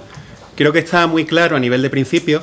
Por supuesto, el derecho comunitario forma parte integrante de nuestro ordenamiento jurídico, se proyecta sobre ese ordenamiento jurídico conforme a los principios de efecto directo y primacía. Eso creo que todos lo tenemos claro. Pero luego yo creo que hay un déficit de mecanismos concretos de implementación o de puesta en práctica o puesta en carga de esos principios que tenemos, como digo, claros. Y si nos centramos un poco en el asunto que hoy nos ocupa, es verdad que desde el punto de vista comunitario parece que se parte de una cierta inexorabilidad en el cumplimiento por parte del Estado miembro. El Estado miembro acaba cumpliendo, se quiera o no, con multas coercitivas, sin multas coercitivas, con sanciones. Acaba anulando los actos, acaba efectuando, como dice el profesor Puente, actuaciones materiales. Acaba, en definitiva, reparando el daño. Pero si luego eso lo ponemos en conexión con lo que es nuestro ordenamiento jurídico, la realidad cotidiana de nuestro ordenamiento jurídico, que como operadores jurídicos nos encontramos, yo creo que ahí empiezan los problemas. Si se trata de la anulación del acto, ¿qué voy a decir? Yo creo que nos encontramos con los límites inherentes a las potestades de revisión de la Administración. Si tenemos que ir a una revisión de oficio, más vale que el vicio se incardine en el oficio de nulidad del 62. Si es una declaración de lesividad, más vale que no hayan transcurrido los 4 años. Si es un acto declarativo de derechos, ya está claro que no va a caber la revocación. Es decir, ahí hay, como digo, limitaciones. Pero las limitaciones siguen y no acaban ahí. Habla usted en su ponencia de la doctrina Simmental, de que en definitiva puede el juez nacional inaplicar el derecho comunitario. Y claro, yo realmente veo que eso es algo así como hacer que coexistan un control difuso de comunitariedad con un control concentrado de constitucionalidad. Eso, yo no sé hasta qué punto eso tiene mucha aplicación práctica. Yo personalmente no tengo la percepción de que haya mucho supuesto en que haya una aplicación por parte del juez nacional de leyes por ser contrarias al derecho comunitario. Y para mí que los problemas siguen. Tenemos el constitucional. Yo diría que en términos suaves, el constitucional vive un tanto de espaldas al derecho comunitario. Tampoco es su función, desde luego, ni tiene atribuido ese juicio de comunitariedad, pero el comunitario no es parte, evidentemente, del bloque de la constitucionalidad. Y bueno, y si ya vamos a lo que también se dice, que el incumplimiento es imputable al Poder Judicial, es verdad que se nos pueden poner todas las multas coercitivas, todas las sanciones del mundo, pero nos seguimos encontrando con un Poder Judicial, tenemos separación de poderes, que es independiente más allá del sistema de recursos que la ley establece. Con lo cual, yo creo que al final el problema de hoy se enmarca en ese contexto general que digo. Creo que lo tenemos muy claro a nivel principal, pero luego, a la hora de mecanismos de implementación, tenemos un serio déficit y lo de hoy es un ejemplo. Gracias. Hola, buenas tardes. Quería dar las gracias a la organización por este foro de las autonomías y mi enhorabuena a los intervinientes en esta mesa redonda y en esta ponencia. Me parece una temática muy interesante desde el punto de vista jurídico, por supuesto, y si pienso, a diferencia del profesor Marcos Gómez, que bueno, tiene una incidencia significativa importante, ¿no? Tanto los incumplimientos del derecho comunitario como las correcciones financieras que nos aplica la Comisión Europea. Hombre, es importante desde el punto de vista de la disminución que supone la aplicación de una corrección financiera en fondos comunitarios y sobre todo cuando afectan a comunidades autónomas que en particular reciben una cantidad importante en función a sus circunstancias procedentes de esos fondos. Quería hacerle una reflexión también con una pregunta al final, no sé cuál de los intervinientes me la puede responder, creo que todos ellos estarían perfectamente cualificados. Mi reflexión gira en torno precisamente a las correcciones financieras por extrapolación y el reparto de responsabilidad en los estados regionales, autonómicos o federales. El problema de las correcciones financieras se ha suscitado ya en muchas ocasiones, incluso hemos tenido varios recursos de anulación interpuestos por el Reino de España contra decisiones de la Comisión Europea en el que por extrapolación nos aplicaba una corrección financiera a un programa operativo completo, cuando consideraba que el error sistémico que se había detectado en determinados proyectos, pues se podía extrapolar al resto de los proyectos que integraban el programa operativo. Esa cuestión yo creo que a fecha de hoy está bastante resuelta ya por el Tribunal de Justicia Europeo, porque considera que la Comisión puede perfectamente aplicar la corrección financiera por extrapolación a raíz de sus orientaciones del año 1997. Y también tiene bastante claro que es el Reino, en este caso de España, o el Estado miembro, quien tiene que asumir esa responsabilidad frente a la Comisión Europea, con independencia de la estructura federal, regional o autonómica que tenga. Hay un caso muy interesante en el que el Reino Federal de Alemania interpuso un recurso de anulación contra una decisión de la Comisión Europea, la sentencia del Tribunal de Justicia Europeo del año 2004, y era muy particular porque en este caso se extrapolaba la corrección financiera a landers que ni siquiera habían sido objeto de control. Ahí concluyó de manera bastante contundente el Tribunal de Justicia que se aplicaba la corrección financiera por extrapolación porque lo contrario, bueno, y además se aplicaba en su integridad al Estado federal, porque lo contrario supondría una discriminación en relación con los Estados miembros que tuvieran una estructura centralizada.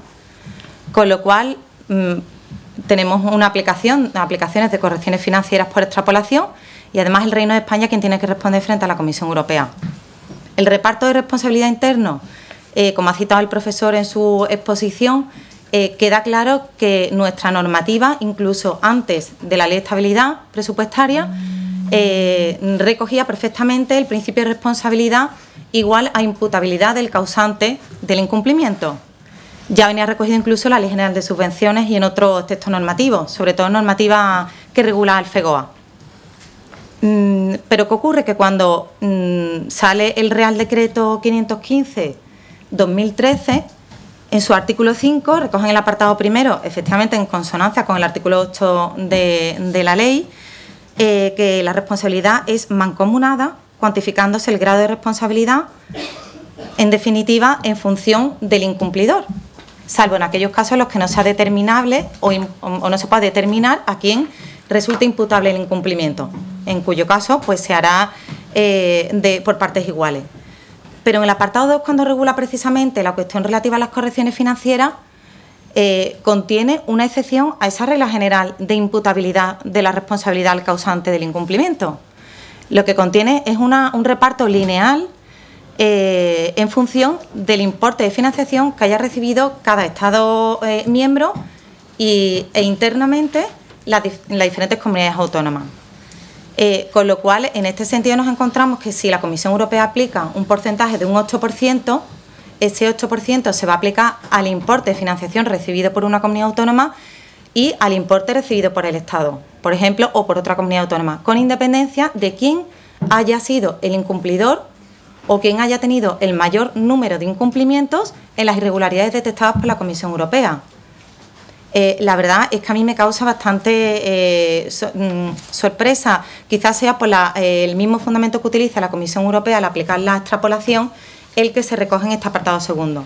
Y es aquí donde, enlazando con la cuestión relativa a la repercusión de la responsabilidad en vía ascendente, me planteo, ¿realmente la comunidad autónoma que no deba afectarse por ese porcentaje porque su incumplimiento sea menor y esté constatado al incumplimiento de otra comunidad autónoma o incluso del Estado, de qué modo puede resarcir ese perjuicio o esa responsabilidad que le ha supuesto la aplicación de este apartado? ¿Qué ocurre? Que no puede calificarse como un daño antijurídico porque está recogido efectivamente a nivel, en este caso, una disposición de carácter general, ¿no? Vía responsabilidad patrimonial, como también ha afirmado anteriormente el profesor, aquí la comunidad autónoma será igualmente responsable del incumplimiento, con lo cual no podríamos acudir al mecanismo de responsabilidad patrimonial de una administración pública frente a otra. En cuyo caso me planteo si podríamos acudir a un sistema integral de compensación. Es decir, si se acredita que las irregularidades o están determinadas esas irregularidades y la imputabilidad de a quién correspondan, si se podría de alguna manera recuperar por la comunidad autónoma o resarcirse de esa responsabilidad a la que ha tenido que hacer frente por el reparto lineal al aplicar la corrección financiera. Gracias. Ruego brevedad, por favor, en las intervenciones, porque para que pueda abrirse lo máximo posible y luego haya también un tiempo pues para las respuestas. Cuando quieran, sí. Sí, muy brevemente. Primero, para agradecer el tono de Ignacio en la referencia que ha hecho a los casos Magefesa y vacaciones fiscales vascas. Y dos, para matizar, para aportar o enriquecer el debate en el sentido de que esa alegación que hacía el Gobierno vasco en relación a la posible concurrencia de responsabilidad de la Administración de Justicia, pues tenía que ver, estamos en un expediente por incumplimiento, se condenan con multas coercitivas a las instituciones y hay una contradicción entre el derecho concursal interno español y la acción de la Administración de Justicia y el derecho europeo. El derecho europeo pugna por extinguir cualquier vestigio de actividad económica, porque la actividad económica a la que nos estamos refiriendo nació viciada, ¿no? Tiene que extinguirla, y sin embargo la Administración de Justicia española tiene que aplicar el principio del derecho concursal, el derecho mercantil, y hacer que donde hay vestigio de actividad económica siga adelante. Esa pugna entre las dos partes origina no sabemos en qué medida fue la causante, porque no es puro el razonamiento, hay otro tipo de componentes que, bueno, no vamos a entrar en ello, ¿no? Pero hay una parte de razón de ser de la multa coercitiva que tiene que ver por la acción de la justicia española, y en eso, pues claro, no hay responsabilidad ni procedimiento para trasladar la responsabilidad al Estado, como el profesor nos ha dicho, ¿no?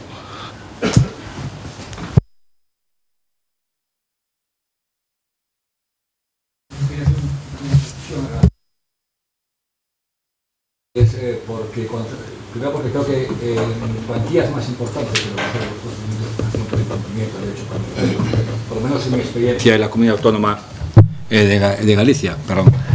Y en este caso, cuando se habla de individualización, sí está prevista en la ley de subvenciones, hablo de hasta 2013, está prevista para la PAC, pero no para los fondos de la pesca.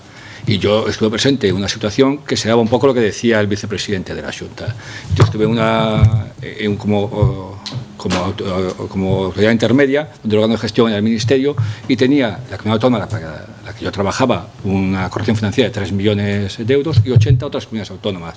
Y al final se hizo la propuesta desde el Ministerio en aquel momento, fue una división a prorrata por el importe de los fondos de cada uno de ellos, siendo la pesca, cuando yo trabajaba, que es Galicia, más de la mitad del programa operativo.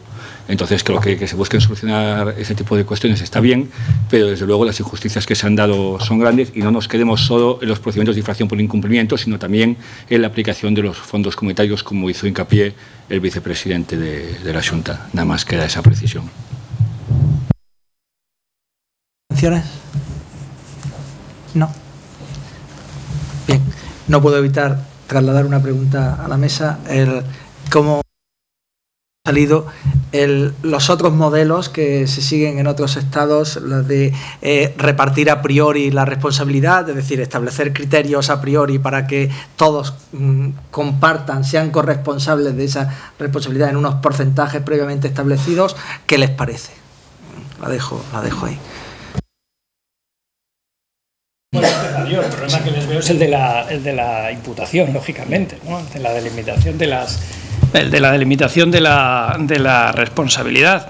Nos acaban de poner un ejemplo en el caso de las correcciones financieras por extrapolación, pues bueno, se trataría de solidarizar. Es decir, en el fondo lo que estamos haciendo es solidarizar, que las propias comunidades autónomas cuando el Estado les repercute, se solidaricen, y a la inversa. Lo que no sé si existe clima para esa solidaridad, sobre todo por los diferentes tamaños que tienen las comunidades autónomas en nuestro país, es decir, cosa que no sucede a lo mejor en otros estados donde puede haber un equilibrio territorial, o sea, económico, financiero, pero es que aquí hay comunidades del tamaño de la mía, de Cantabria, y del tamaño de Andalucía, entonces creo que eso puede ser quizá complicado, lo que no significa que haya que renunciar a los procedimientos convencionales, cooperativos, bilaterales o multilaterales para resolver esto. Antes se hablaba de cómo se ha resuelto la cuestión del céntimo sanitario, y ahí yo creo que es ejemplar la actuación del Estado, es anticipado, decir, vale, yo levanto la mano,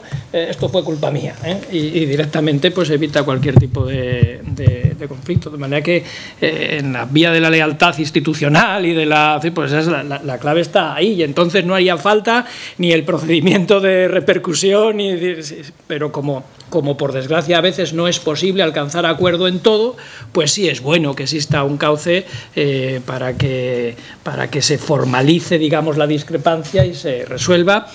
No sé si por el Consejo de Ministros en todo caso, o a lo mejor por un órgano, y ahí me remito a la experiencia de mi dedicación actual en un tribunal económico administrativo, como una especie de tertium genius, ¿no?, entre la justicia y el conflicto, un sistema prejudicial, digamos, en el que se pudieran resolver este tipo de discrepancias, ¿no?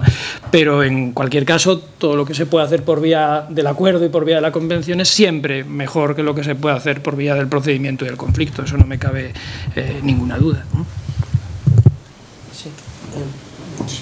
Pues yo responder también. Yo estoy seguro que si esta pregunta se hiciera por separado, ¿no?, en 17 comunidades, todas diríamos en abstracto que por supuesto a cada uno que se le enjuicie por cómo gestiona sus fondos, porque las 17 comunidades autónomas, insisto, si se les pregunta por separado, dirían que o gestionaron bien o que piensan gestionar bien, con lo cual no tienen por qué ser responsables de la mala gestión que hagan otros. Yo creo que esto, decía, nos importa a todos que se establezca bien el procedimiento de exigencia y responsabilidad, tanto descendente como ascendente, por lo tanto nos importa que cada uno se le exija según gestione. Y más teniendo en cuenta, yo lo digo por mi experiencia de estos años, que al final a la hora de conseguir fondos, sobre todo determinados tipos de fondos, importa mucho la actuación, por supuesto siempre con la colaboración y el apoyo del Estado, pero por decirlo en términos coloquiales, cómo se mueva cada uno, los antecedentes que tenga a la hora de gestionar los fondos de los que ya ha dispuesto, importa mucho a la hora de tener nuevas ayudas por parte de la Unión Europea, y pongo en nuestro caso otra vez, donde teníamos que tener un porcentaje de ayudas muy inferior al que finalmente conseguimos, y una de las cosas que esgrimimos fue la gestión anterior. Por lo tanto, creo que habría que establecer con todos los condicionantes y las dificultades que tiene, y se han explicado aquí respecto a las correcciones financieras, a las imputabilidades, algún mecanismo para que efectivamente se evalúe la gestión que haga cada uno y que no seamos todos responsables. Bueno, el ejemplo que se acaba de poner aquí respecto al volumen que te puede suponer el incumplimiento de otra comunidad autónoma, cuando además hay tanta capacidad individual para hacer esa gestión, y tener en cuenta eso al final, bueno, es otra responsabilidad que hay que trasladar un poco al Estado, porque al final, que el Estado al final va a cobrar siempre de una manera u otra, si quiere hacerlo, la responsabilidad de una comunidad autónoma, ya que tiene mecanismos, vía transferencias y vía compensaciones que nosotros al revés no íbamos a tener y vamos a tener muy difíciles, ¿no? Con lo cual esa individualización, que no es nada fácil, creo que por lo menos como principio no es mal apuntarla y tenerla en cuenta. Yo, por puntualizar lo dicho, yo es un sistema, entiendo el de la corrección financiera por extrapolación, que sí que está previsto en un reglamento de la Comisión, que a su vez concreta uno del Consejo y demás. A mí personalmente entiendo que es un sistema que es eficaz, pero no es justo. Quiero decir, creo que es necesario un mayor grado de individualización. Yo personalmente abogo por esa cuestión. Entiendo que en muchos casos no se puede estar y, bueno, pues que al final se establece un sistema de tabula rasa y demás, pero yo personalmente en el caso de las correcciones financieras, igual que en los sistemas, a lo mejor estoy mediatizado por lo que hemos trabajado nosotros, hemos tratado de individualizarlo al máximo posible. A mí es un sistema que personalmente considero útil, necesario, pero que realmente no es justo, ¿no? Desde un punto de vista de justicia material, si se me permite. Yo no soy muy partidario, la verdad. O que se matice, por lo menos, con algún grado de corrección, ¿no? ¿Una intervención más por parte de la sala? Bien, pues entonces... Yo por mi parte simplemente que me anoto lo de que sí es urgente, para llevarlo al artículo escrito. Sí, es que... Bien, pues quedamos emplazados a las 15:30 para el inicio de la segunda sesión del foro. Y bueno, y ahora vamos a la comida.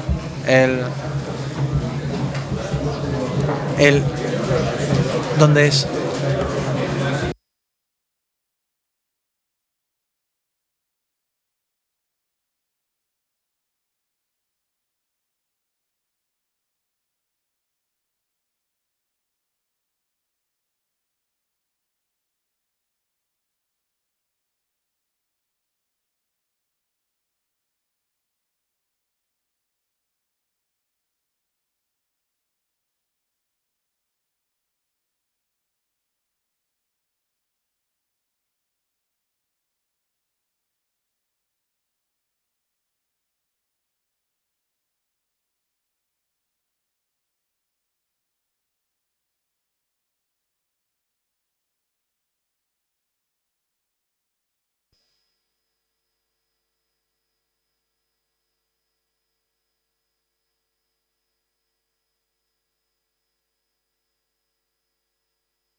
Vale.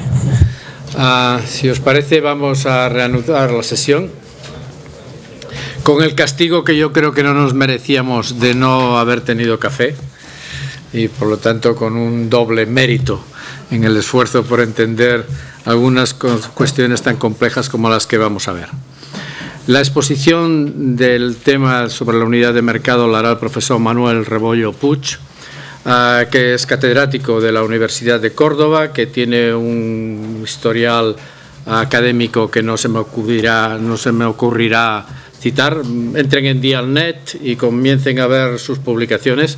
Es experto en algunos temas, o tiene muchos trabajos en temas concentrados como el derecho sancionador, la justicia administrativa y en los últimos años el administrativo económico o el derecho público económico, que es una de las vertientes que hoy nos explicará.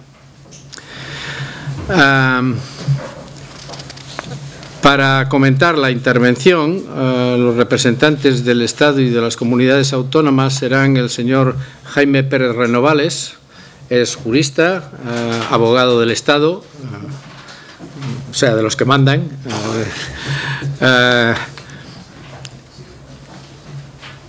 Tiene la doble experiencia que creo, a mí siempre me ha parecido interesante, de la administración pública, en la que estuvo incluso ligado a la vicepresidencia económica años atrás, y la vertiente privada, ligado al Banco de Santander y otras entidades financieras. Me parece muy interesante, incluso bueno, creo que de alguna manera podría, bien entendida, bien aplicada, podría ser un currículum ideal. Al 2011 se ha incorporado al gobierno de Rajoy y es una de las personas que creo que entiende más del tema que vamos a tratar. La señora Leticia Díaz es consejera de Presidencia y Justicia de Cantabria, licenciada en Derecho, letrada del Cuerpo Jurídico del Gobierno de Cantabria y dirige la función es consejero de Presidencia desde el 2011, pero antes lo había sido de Sanidad, creo, y de alguna otra área, por tanto tiene una amplia experiencia administrativa también para abordar y nos interesará el tema que nos ocupa. Por último, pero no menos importante, el señor Sabino Torre es el viceconsejero del Gobierno vasco, licenciado también en Derecho por Deusto. Dirige como viceconsejero la función consultiva y hace el asesoramiento del Gobierno vasco, además de la representación ante los tribunales. También coordina toda la cuestión referente a traspasos, transferencias, etc. Si algo lo he dicho mal o no lo he completado, en su momento tienen la ocasión de hacerlo. Vamos a pasar con un cierto rigor en los tiempos a la exposición que hará el profesor Rebollo, 20 minutos, y las intervenciones iniciales de los demás miembros de la mesa en 10 minutos. El coloquio con todos ustedes y, por último, las intervenciones de nuevo de la mesa. Si están de acuerdo, adelante. Manuel. Muchas gracias. Muchas gracias a las instituciones que me permiten estar hoy aquí, dirigirme a ustedes y, sobre todo, muchas gracias a ustedes por su heroísmo, más aún sin café. Por si las moscas, no haré sobresaltos para no despertarles.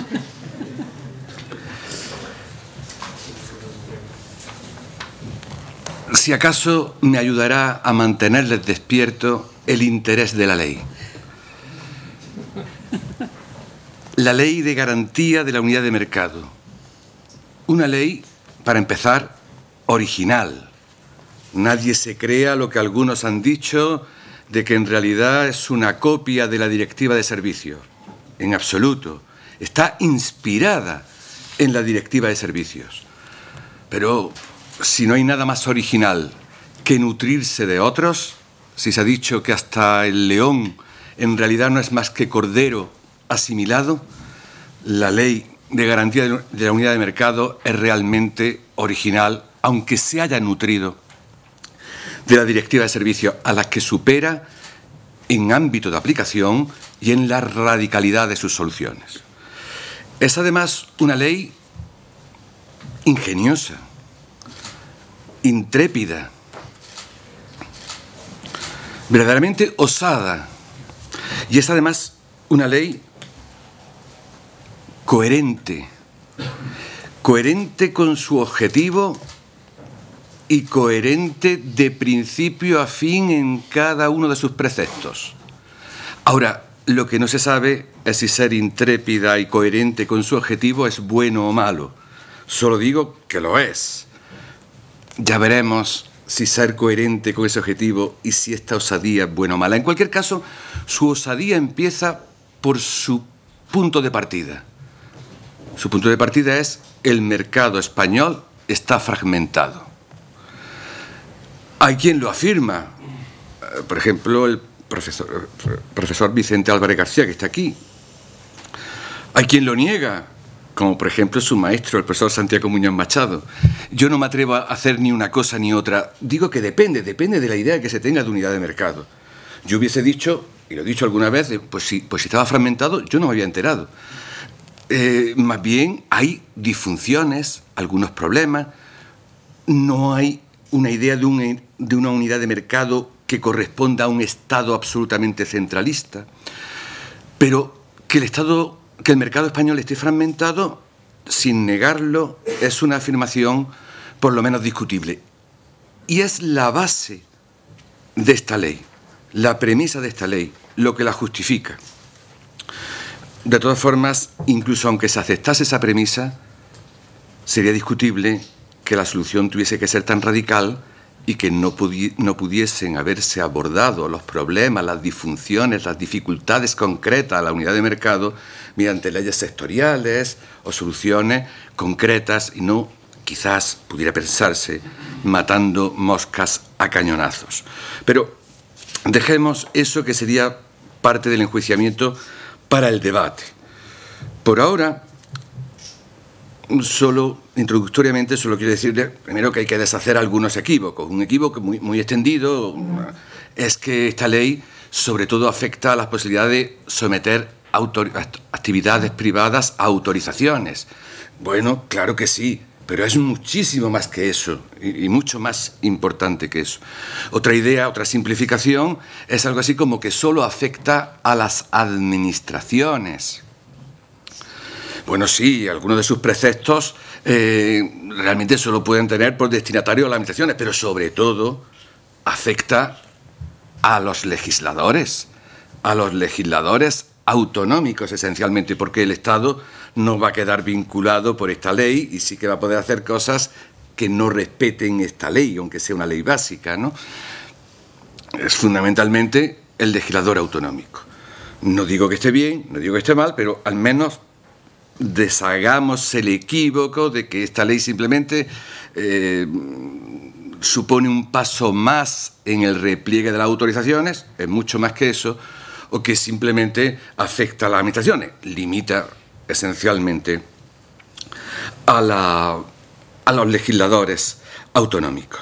Esta ley original, coherente y con técnica jurídica, en mi opinión, exquisita, ante la que es difícil no caer fascinado.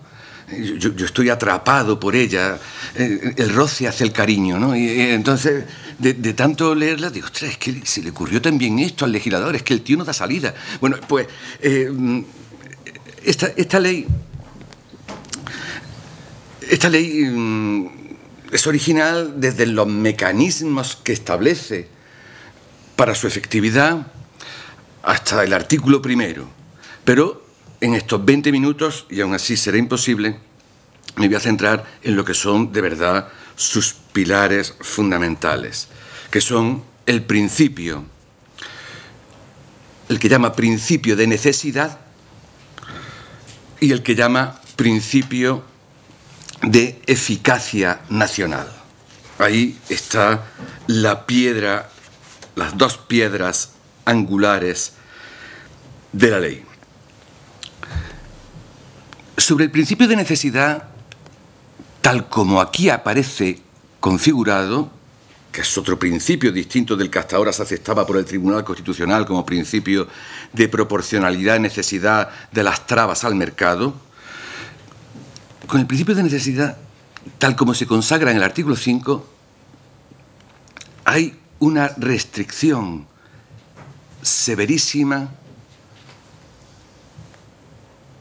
a la actuación de los legisladores autonómicos. O si se quiere ver de otra forma, hay una garantía radical de la libertad de empresa, o de la libertad de empresa más la libertad de profesión y oficio, las libertades económicas en esencia. ¿Qué es lo que sobre todo se dice? Lo que sobre todo se dice es que ninguna ley puede restringir ni el acceso a actividad económica, ni el ejercicio, las dos cosas específicamente, salvo por una serie de causas tasadas a las que se llama razones imperiosas de interés general. Toda limitación a la libertad de empresa en el acceso o en el ejercicio tiene que estar basada en esa serie de razones, que se enumeran taxativamente. Dirán, bueno, eso ya estaba en el derecho comunitario, las razones imperiosas de interés general no las inventa la ley, ni siquiera las inventó la Directiva de Servicios, sino que es una construcción del Tribunal de Justicia de la Unión Europea. Sí y no, porque aparte de que en España se ha convertido las razones imperiosas de interés general en una lista cerrada y exhaustiva, lo que no es en el derecho europeo, aparte de eso, nunca ha tenido en el derecho europeo, ni en ningún sitio del mundo, nunca han tenido estas razones imperiosas de interés general el papel de ser las únicas que permitan limitar las libertades económicas. Nunca, jamás. Allí significan otra cosa. Como máximo, eso sí, tras la Directiva de Servicios, son las que justifican el sometimiento a autorizaciones. No cualquier restricción a la libertad. Es que si ahora uno quiere restringir la libertad económica para favorecer, pongamos por caso, a los pequeños empresarios frente a los grandes, para proteger a las cooperativas, que hay un mandato constitucional. Si es que uno simplemente lee la Constitución y ve todo lo que el artículo dedicado a la libertad de empresa dice que puede limitar la planificación, la productividad nacional, todo eso queda laminado. Laminado en general, no. Laminado para el legislador estatal, no. Laminado para el legislador autonómico. Todo esto puede estar bien. Lo que pasa es que quizás entonces la ley debería llamarse, más que de garantía de la unidad de mercado, de garantía de la libertad de empresa. Pero bueno, a lo mejor está bien. Seguimos en el principio de necesidad. Dice, bueno, ¿y ahora cuándo vamos a permitir, además, que se someta algo a autorización administrativa? Si no hubiese ningún otro precepto, diríamos, bueno, pues por cualquier razón imperiosa de interés general. No. Ahora que eso es lo que era conforme a la Directiva de Servicios. Se podía someter a autorización una actividad cuando fuese necesario por razón imperiosa de interés general. No, la ley da una vuelta de tuerca. Y entonces dice, no, para someter a autorización alguna actividad es necesario que haya algunas de las más excelsas y valiosas razones imperiosas de interés general. Orden público, salud pública, seguridad pública, y si es relacionado con infraestructura y tal, ordenación de la ciudad, medio ambiente, lo mínimo. Eso, por cierto, ha sido criticado no por consejos consultivos autonómicos, sino por el mismo Consejo de Estado. No importa. Yo no entro. Simplemente, eso es, de nuevo, absolutamente novedoso.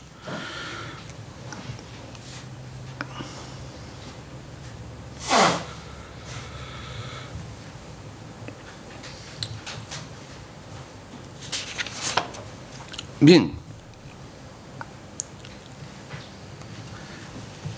Como tengo que ir a velocidades vertiginosas, por cierto, hablar siempre es exagerar, pero hablar en 20 minutos es exagerar más todavía. Algunas de las cosas que digo necesitarían muchos matices, pero no son falsas las cosas que les digo, sino necesitadas de matiz, ¿no? Ahora se nos va a plantear un problema relativamente novedoso.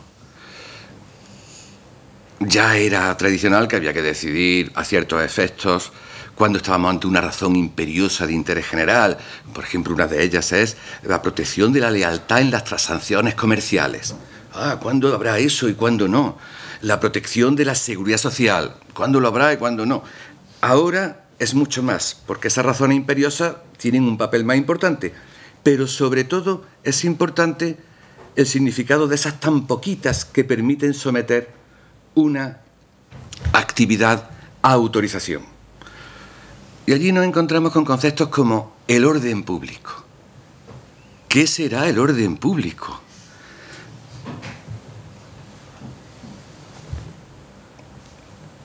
Nunca se ha sabido lo que es el orden público y ahí está su gracia, precisamente, ¿no? Siempre ha sido como una válvula de escape del ordenamiento jurídico, lo decía Federico de Castro, aplicándolo como una válvula de escape. Bueno, va a ser nulo lo contrario a la ley. Dice, bueno, y la ley me parece poco. Y al orden público, ya veremos lo que es el orden público, ¿no? El orden público en concepto, a mí me encanta, me fascina el orden público también, ¿no? Me conmueve, pero es elástico donde los haya. Y ya ha empezado la elasticidad. Andalucía, comentaba hace poco también con los letrados de la Junta de Andalucía, aprobó primero un decreto ley para adaptarse a esta ley y luego una ley en la que enumera las causas por los supuestos en que subsisten autorizaciones.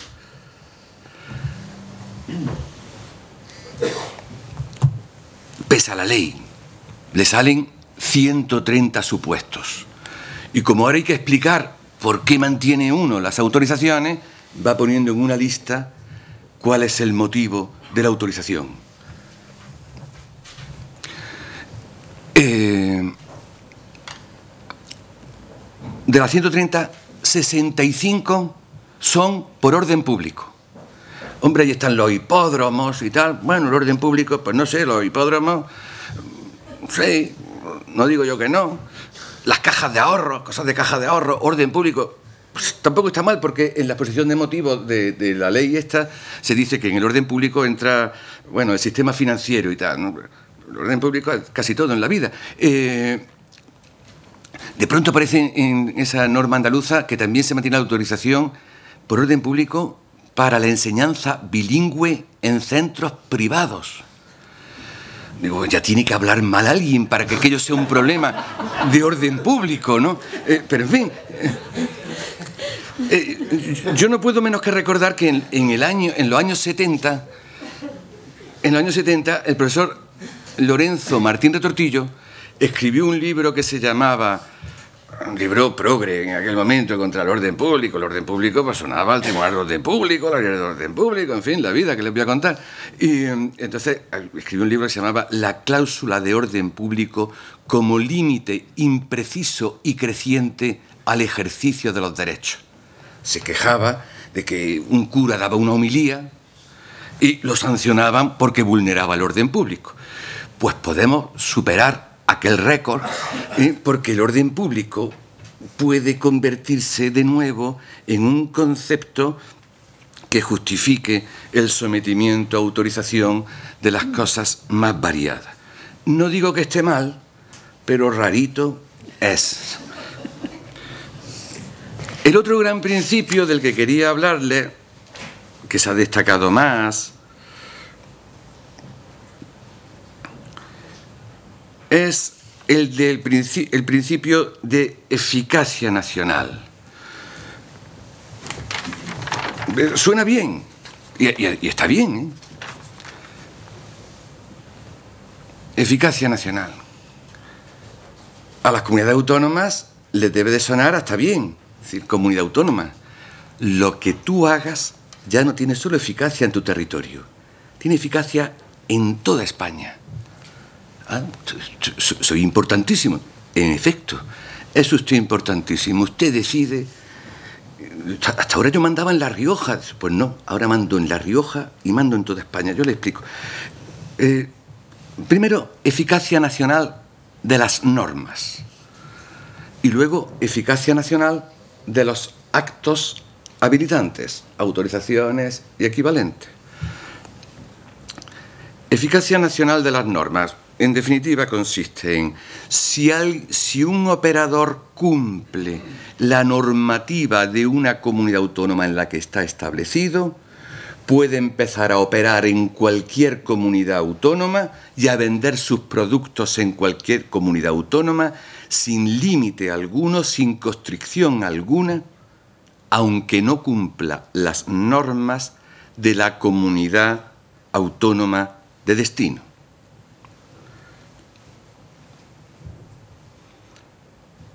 Andalucía regula los requisitos para ser agente de la propiedad inmobiliaria. Y los regula también Galicia, Cantabria, el País Vasco. Pero si Andalucía pone poquísimos requisitos, no hay que ser licenciado en nada, no hay que haber estudiado nada, no sé cuánto, esa persona que entra por Andalucía ya puede ejercer en Cantabria, en el País Vasco y en toda España, aunque en Cantabria, en el País Vasco, hayan puesto que hay que ser licenciado o graduado en algo. Si se trata de ser guía turístico, pues si en Canarias se dice que el guía turístico debe saber al menos inglés, lo que sea, no importa, pues con lo que sepa, el que sea guía turístico en Canarias lo puede ser en cualquier lugar de España. Pero la norma rige, lo aclara la ley con exactitud, aunque en la comunidad autónoma de origen no se exija nada. Bien. Esto está exagerando, habrá algunos motivos. Esto rige también en Europa. En Europa rige algo remotamente parecido, pero siempre al Estado receptor le cabe oponer resistencia, por así decirlo, cuando considera que su normativa se basa, ahora sí, en una razón imperiosa de interés general que no está satisfecha por la normativa del país de origen. Pero en la ley española queda completamente excluida cualquier posibilidad. 5 minutos. Menos.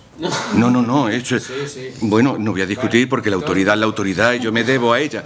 Y al orden público. Es una cuestión de orden público, lo sé.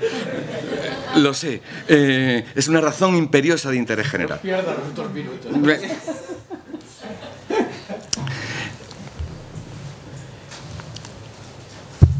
Ni por una razón imperiosa, ni por salud pública, podrá decir una comunidad autónoma no acepto un producto o algo procedente de otro que cumple la normativa de otro, por nada, por ningún motivo.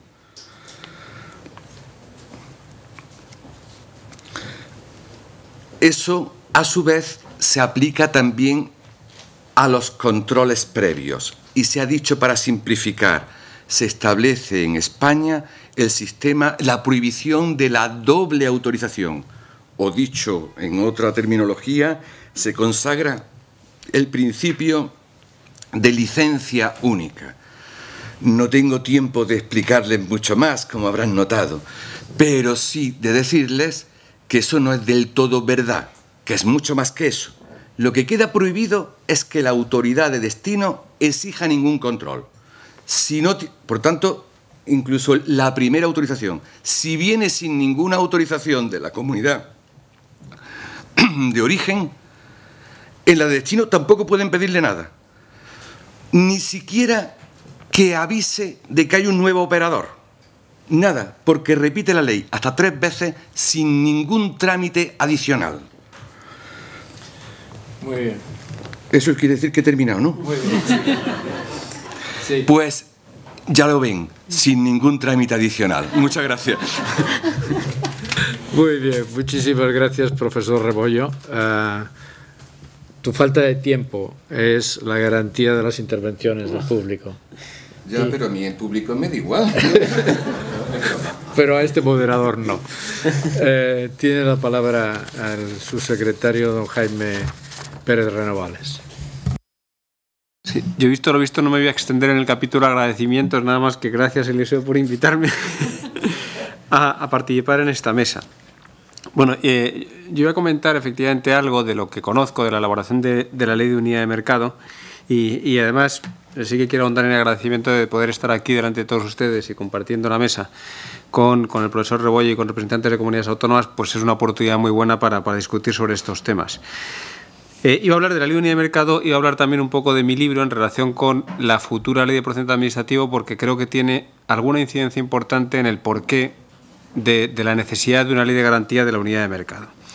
En general, esto fue una parte, como saben, de un ambicioso proyecto de reforma de la administración pública y de transformación de las relaciones en que se mantienen entre las distintas administraciones. Y en todo este proceso, nosotros hemos seguido siempre dos principios. Muchas veces cuando se iba a plantear una solución, siempre en un sistema continental como el español, donde todo está regulado por normas. Yo recuerdo cuando la OCDE nos hizo un examen sobre el sistema administrativo y la reforma que estamos haciendo, siempre les llamaba la atención a un representante danés que para imponer un nuevo modo de gestión de un medio público siempre hacía falta modificar un orden ministerial, un real decreto, una ley.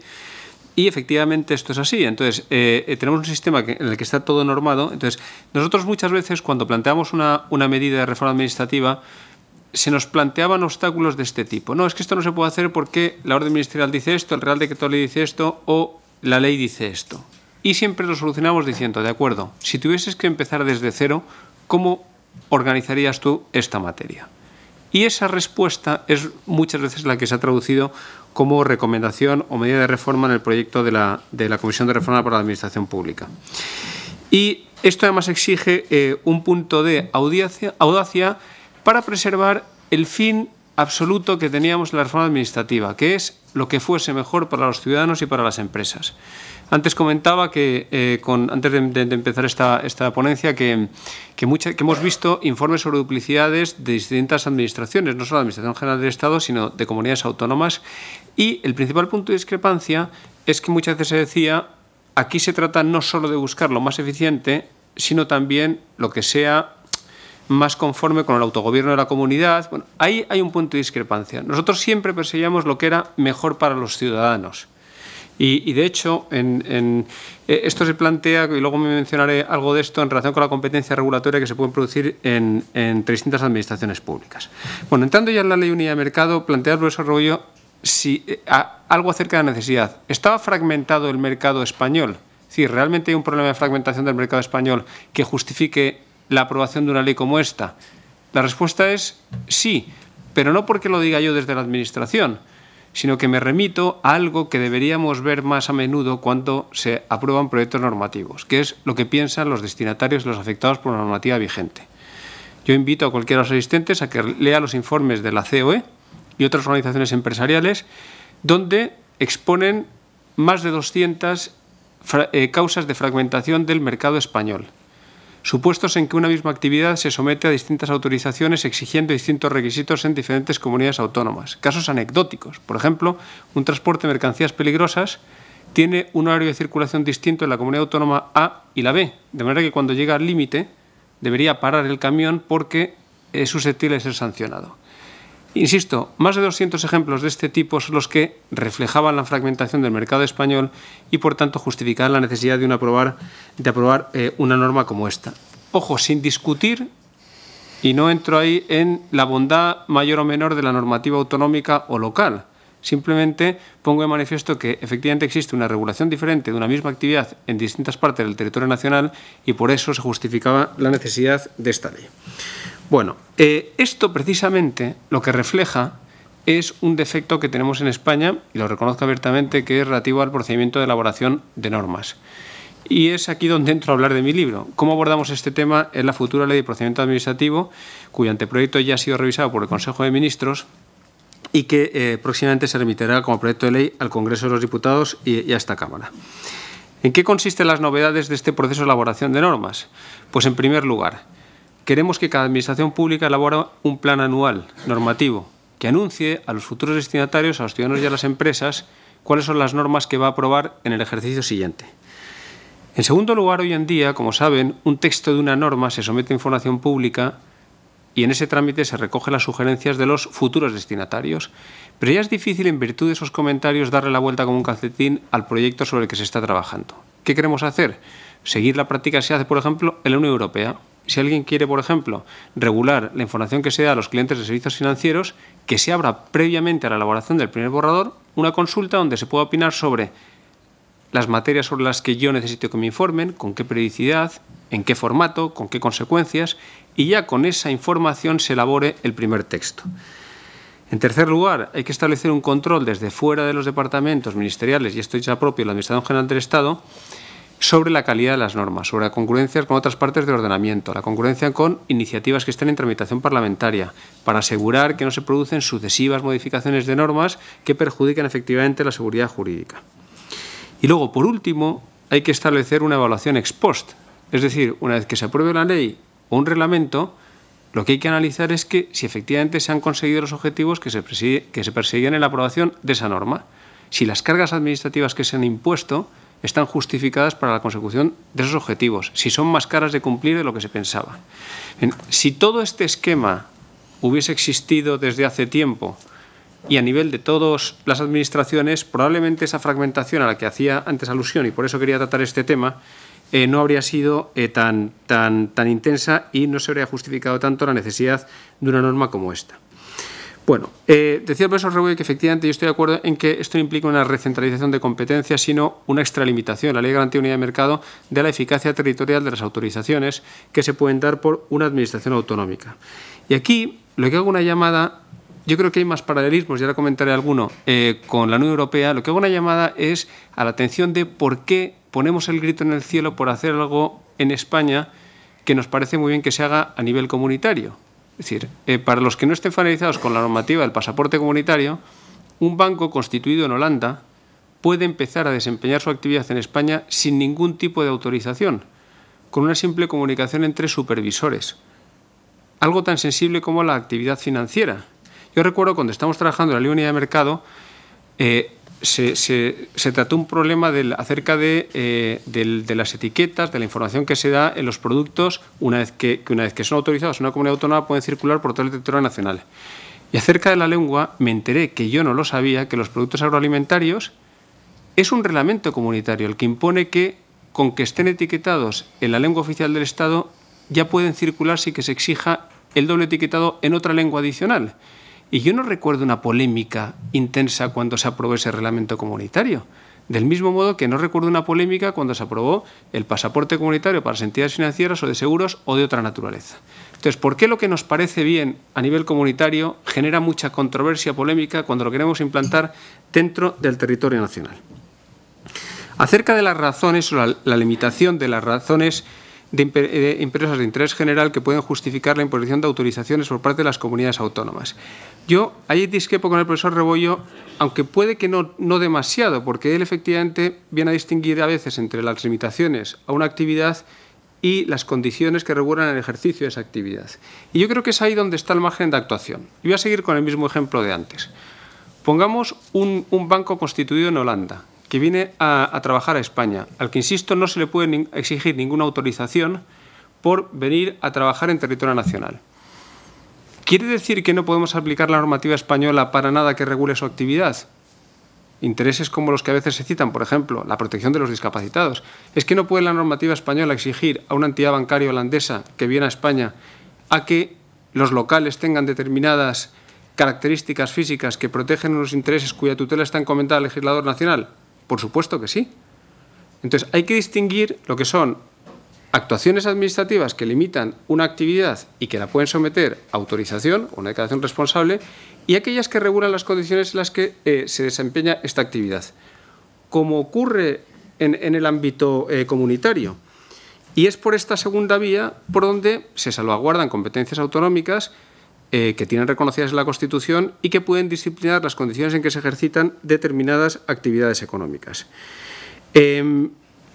Sigo con el ejemplo de las entidades financieras.